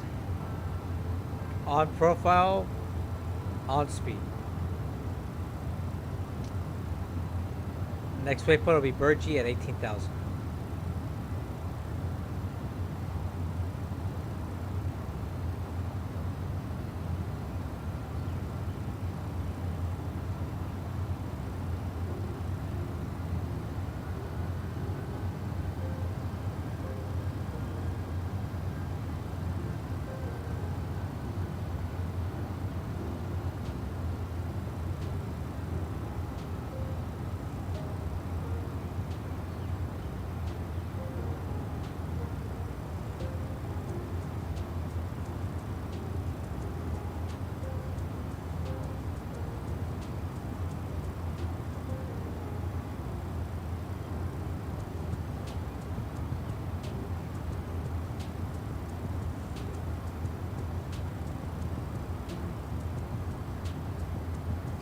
Hey, thanks, Sim Pilot. I appreciate you. We should be landing in Dallas here not too long from now.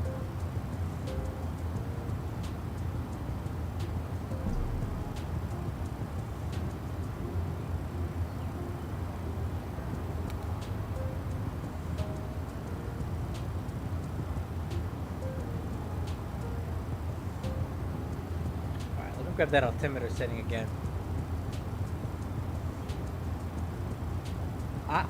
No, this is my favorite. MD-11 is always my favorite. This is absolutely my favorite. I've been flying the MD-11 since 2005. So absolutely 100% MD-11 is my favorite. But the 737 is a close second because it's just such a fun flight. Such a fun plane to fly for, you know, with the autopilot off. And it has a HUD. And I love the HUD. I'm such a HUD loser, dude. I gotta have it. So I just found out something today. Let's see, 3010. Okay, altimeters. 3010. I found out that the MD-11 actually does have a HUD. It's a thing. FedEx has HUDs on their MD-11s. So I contacted the Rotate guys, you know, the guys that make it, because I'm on their team. And I said, hey, how much is it going to cost me to have you guys make a HUD for the MD-11? Because I really, really want one. And their response to that was, hey, we'll see.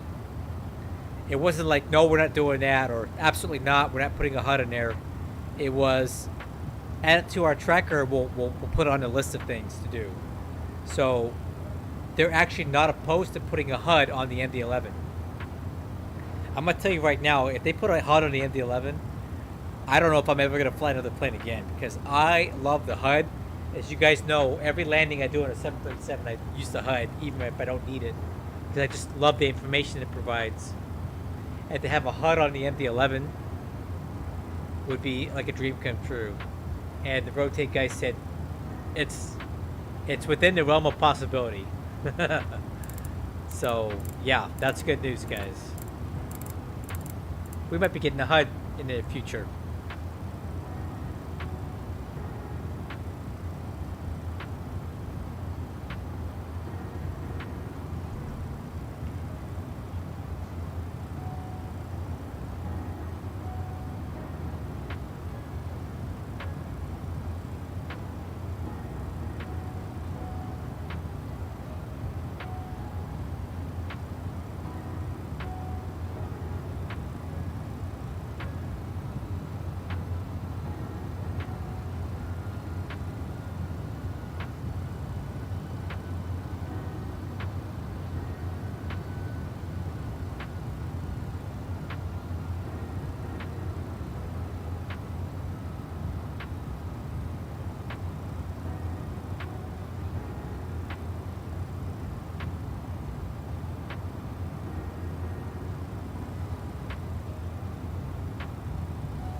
With the Caravan, yeah, that'd be a good one. All right, let's turn this music off. Let's get our head in the game here.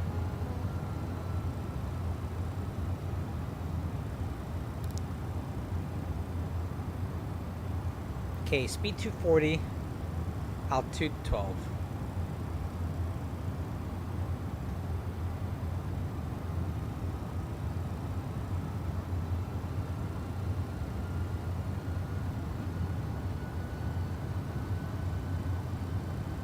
We're getting close, guys. We have really good separation with Austin right now as well. So we should have a nice little interval coming in here. Altimeters, I'll go ahead and get the lights on now. Approach checklist complete. I'm going to go ahead and tune in to CTAF for Dallas as well. So we can listen in to traffic.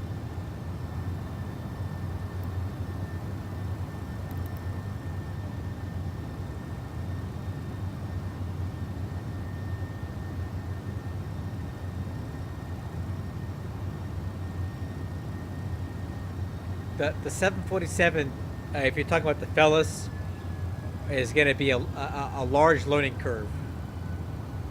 Because it's, okay, 212 thrust. Let's go flaps 15.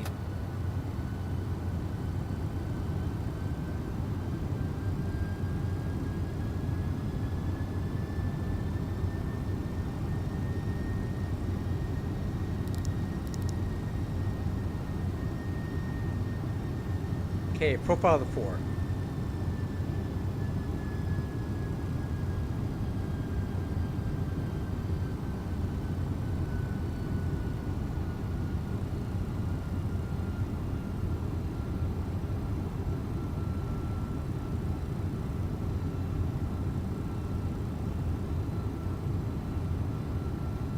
I think that's Dallas Love Field right there.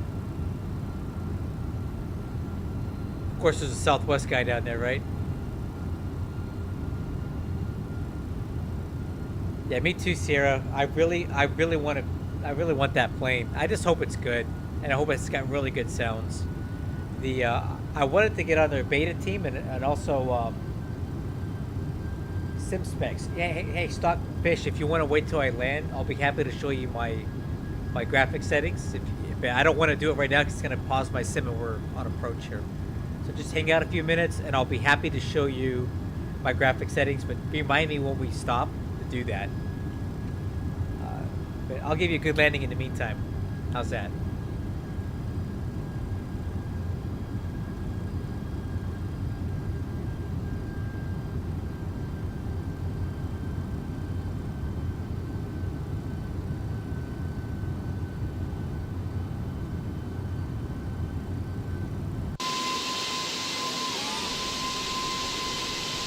Dallas over there.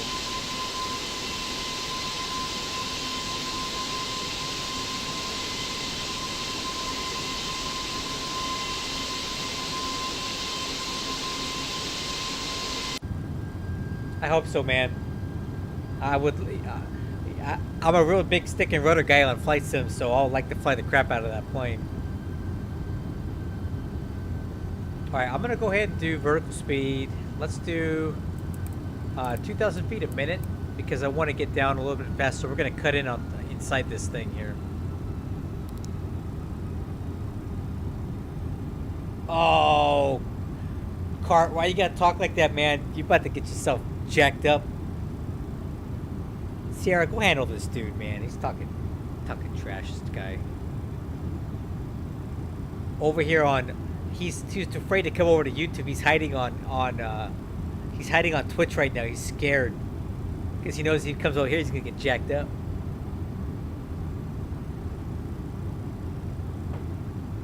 Remember that scene from Office Space? I wouldn't say something like that. You get beat up for that.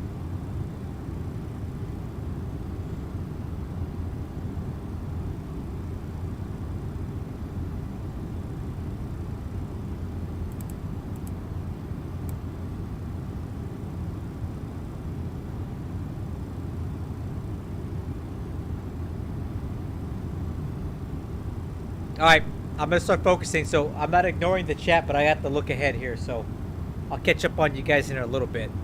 I'll switch over to terrain. I'll put Wixer on this side just in case. Yeah, it's on there.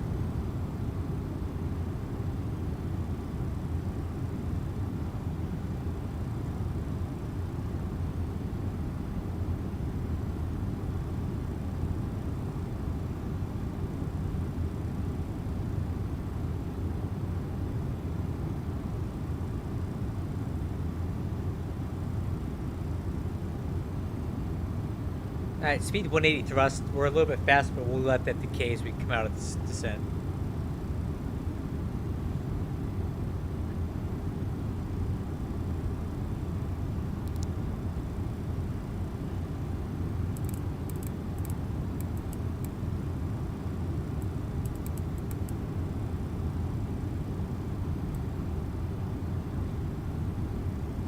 And final approach course is 356.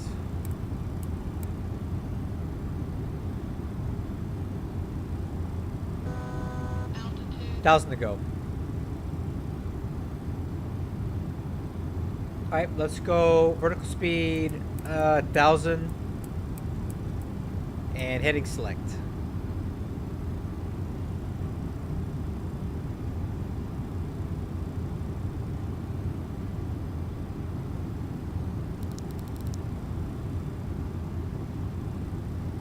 Yep, Mobi Flight. That's what I use to, and I have a profile that I downloaded to make this all work. Stabilizer motion.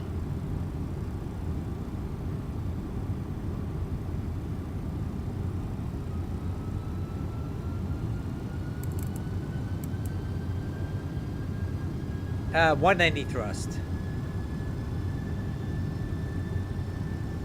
Free version with Bing Maps.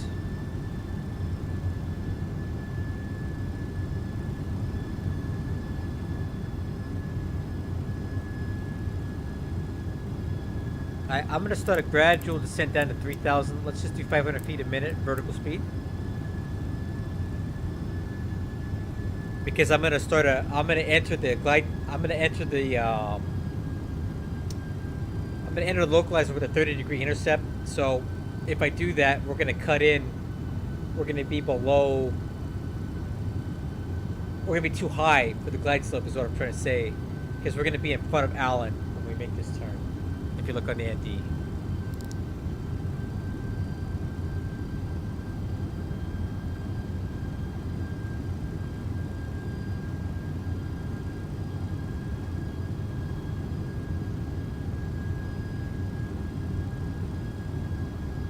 Alright, let's start.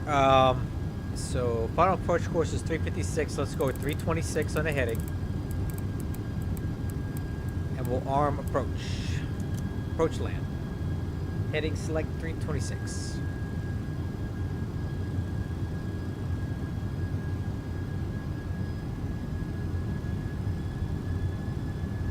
Localizer capture. It was a little more steep than I wanted. I should have started this turn a little bit sooner.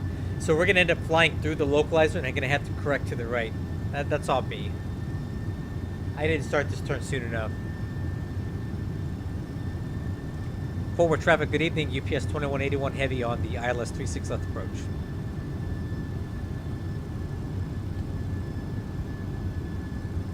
Alright, so we flew through the localizer, now we're correcting back. And again, that's my fault, not the jet's fault.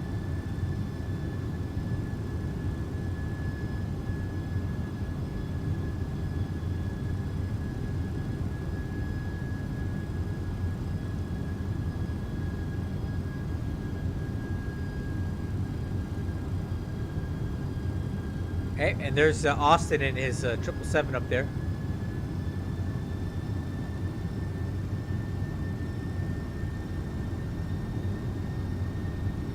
No, it's my fault. I should have started that turn sooner. Like if we had entered that at a 30-degree entry, we wouldn't have flown through it. But I didn't. I started the turn too late, so we were actually entering. We were entering the glide, the localizer at a much steeper angle than we normally would have. Instead of like this, well, okay. Instead of like this, it was like this, you know, or like that. But you know what I mean.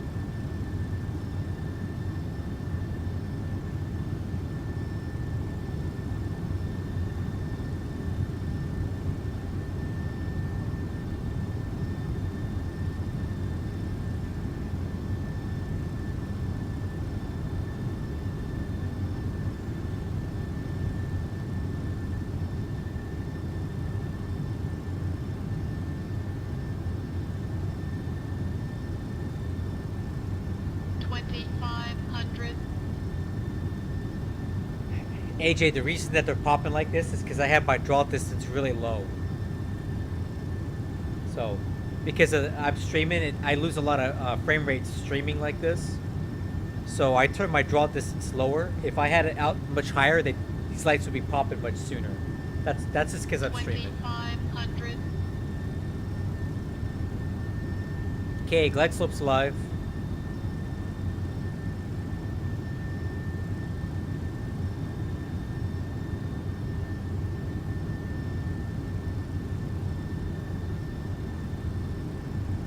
Alright, speed brakes. 2500. Alright, glide slope capture. FMS speed, gear down, flaps 28.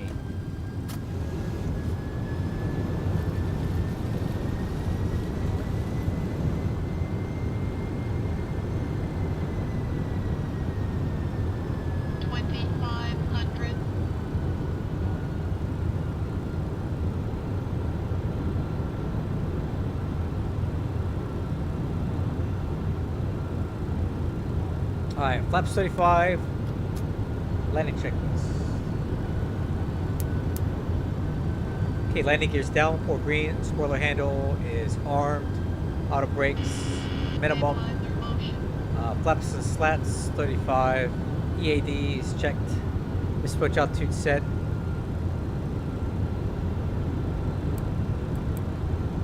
Mid-switch heading is set.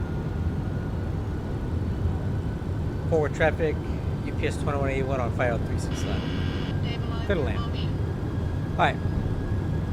Autopilot coming off. Autopilot.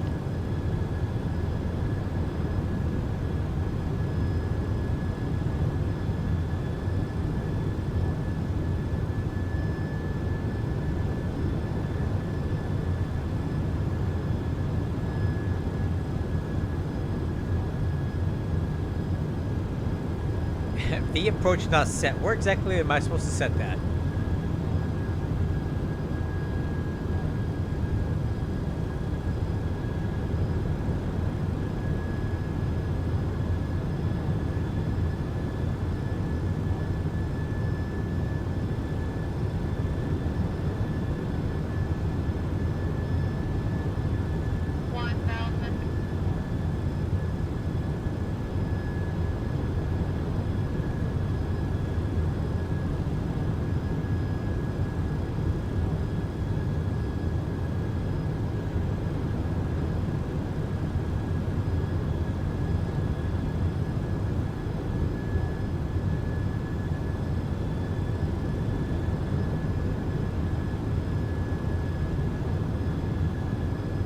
I like to switch it up a little bit.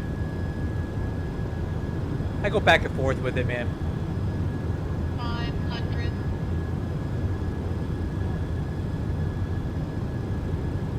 400.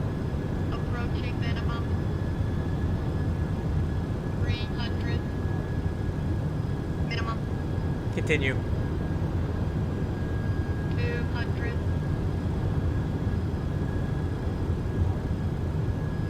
100. 50, 40, 30, 20, 10. Come on, baby. Here we go.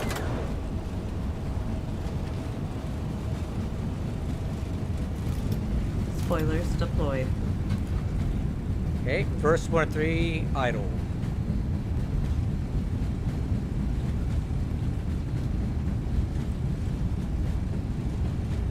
Okay, manual braking. 80 knots. Thank you.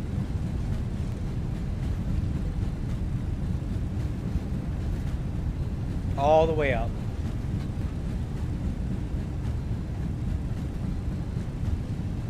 And reverse normal.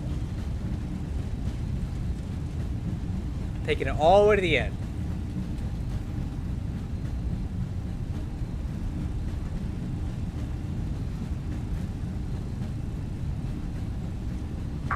Forward traffic, Johnny 55 Heavy on final with the ILS 36 left approach. On the brakes.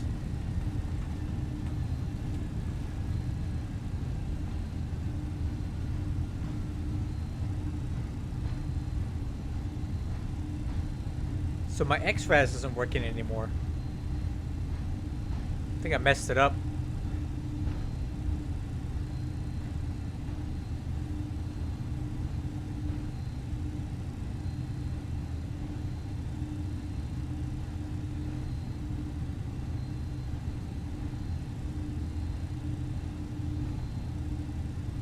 Okay. Head-to-land checklist. Speed brakes. Flaps. Forward traffic. UPS 2181 is clear 36 left at Whiskey Foxtrot. Taxi to north, west cargo. Okay. Oops. Radar off. Landing light. APU. Step trim.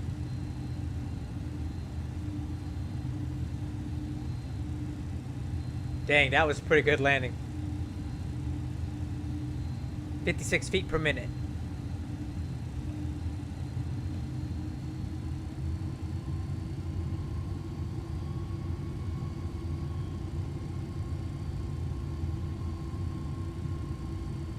Oh, too much step trim. Hold on, let me fix that.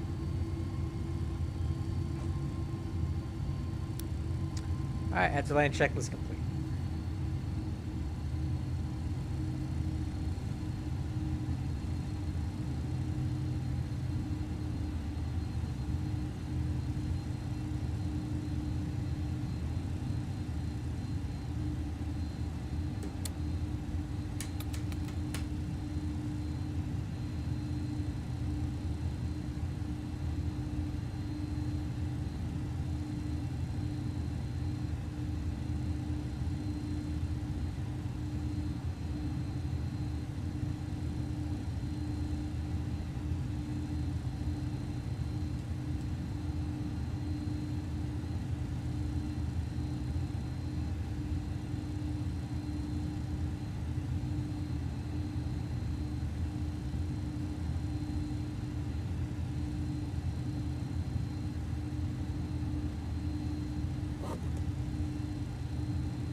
Okay.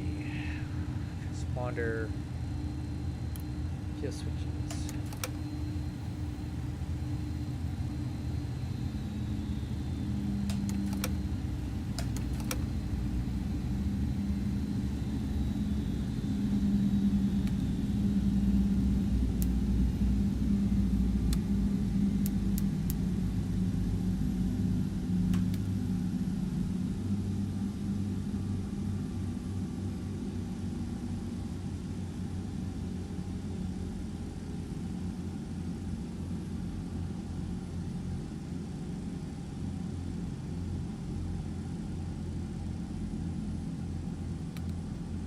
Okay.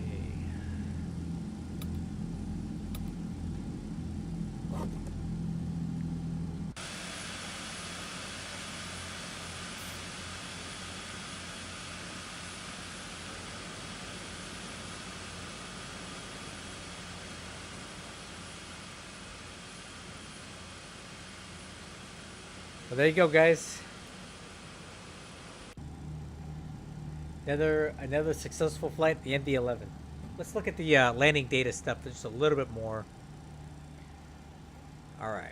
So, threshold crossing height was 55 feet. We hit it at 49.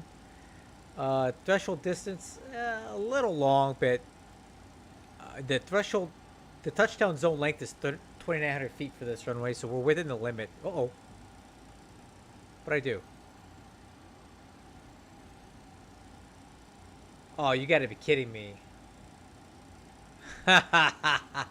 we, we just had another failure, but it waited until we were on the ground to do it.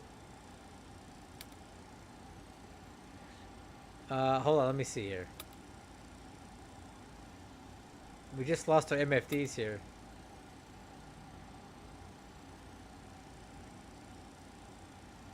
That's funny.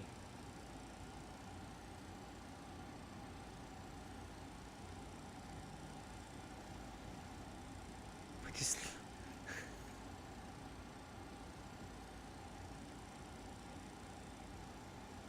funny, dude. What failure is this? Because everything else is working except for that. You know? Let me see. Let me see if I can figure out what failed here. Not that. Not that.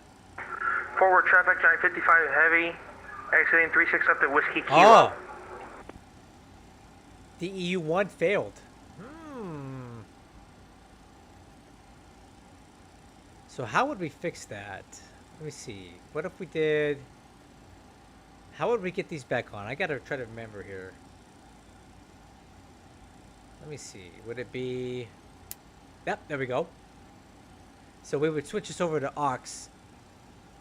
Or on Captain on 2.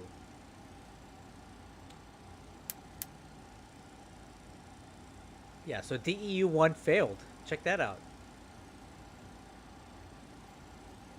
Man, this script is really cool. This Lewis script that has random failures. That would have been a little disconcerting if that had happened like on approach or something, right? But again, you reach down here and you change your EIS source.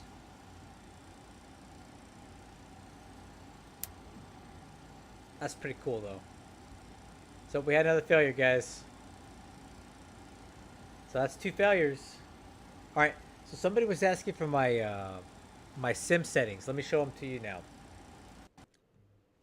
So this is graphics. I have textures on high. FSR super sampling is on ultra. SSAO is off because it does nothing for me. RCAS is 100. Anisotropic filtering on 8. MSAA on 4. FXAA is off. Clouds are max. Shadows are at aircraft only. And I have these on low, but I could probably bump them up. But when I stream, I like turn these down because Jesus, too much gen. OBS takes a lot of frame rates to run, and I'm on 4K, so I'm already like fighting this thing. So this is the settings that work for me on 4K. If you're on a 1440 setup, you can probably max all this crap out, but I have to run 4K because my monitor is big.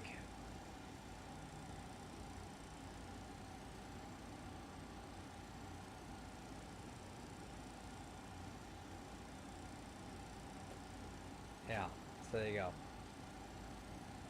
You're welcome, man. Like I said, if you're on 1080 or 1440 and you have a decent video card and CPU and good RAM, you can max that crap out. But I'm on a 4K resolution because I have a 40-something inch monitor. So if I use 1440 on this thing, it looks like butt. It looks terrible. So Track IR, I could, but Track IR is kind of old and dated now. If I was going to do something, it'd probably be that eye tracker thing. But those eye tracker things are a little more important when you're flying like a combat flight simulator, where you have to be able to look around quickly. When you're flying a slow-moving plane like this, you don't really need it per se, because you have enough time. You can use your keyboard, you can use your mouse, right? You have the time to look around here, and I don't need to be looking up behind me to the side. When I used to fly combat flight simulators, I had Track IR and I used it and I needed it because I was constantly looking around. But I just don't have to worry about that flying big plane, so I don't really use it. Yeah, so there you go. Hope that answers your question. So guys, I'm going to go ahead and go grab some chow. I'm kind of hungry here. I might do one more flight in about an hour, but it's going to be something really short. Something probably in an MD... Thanks, man. I appreciate it. Thanks for stopping by. If I fly again, it's going to be really short, and it's probably going to be a 737 flight. Because, you know, that's just something more casual for me and easier to fly. We'll see if... Let's see what...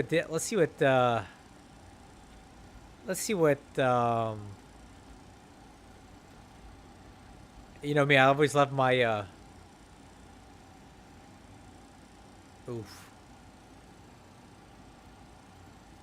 I'm always down for a DCA flight.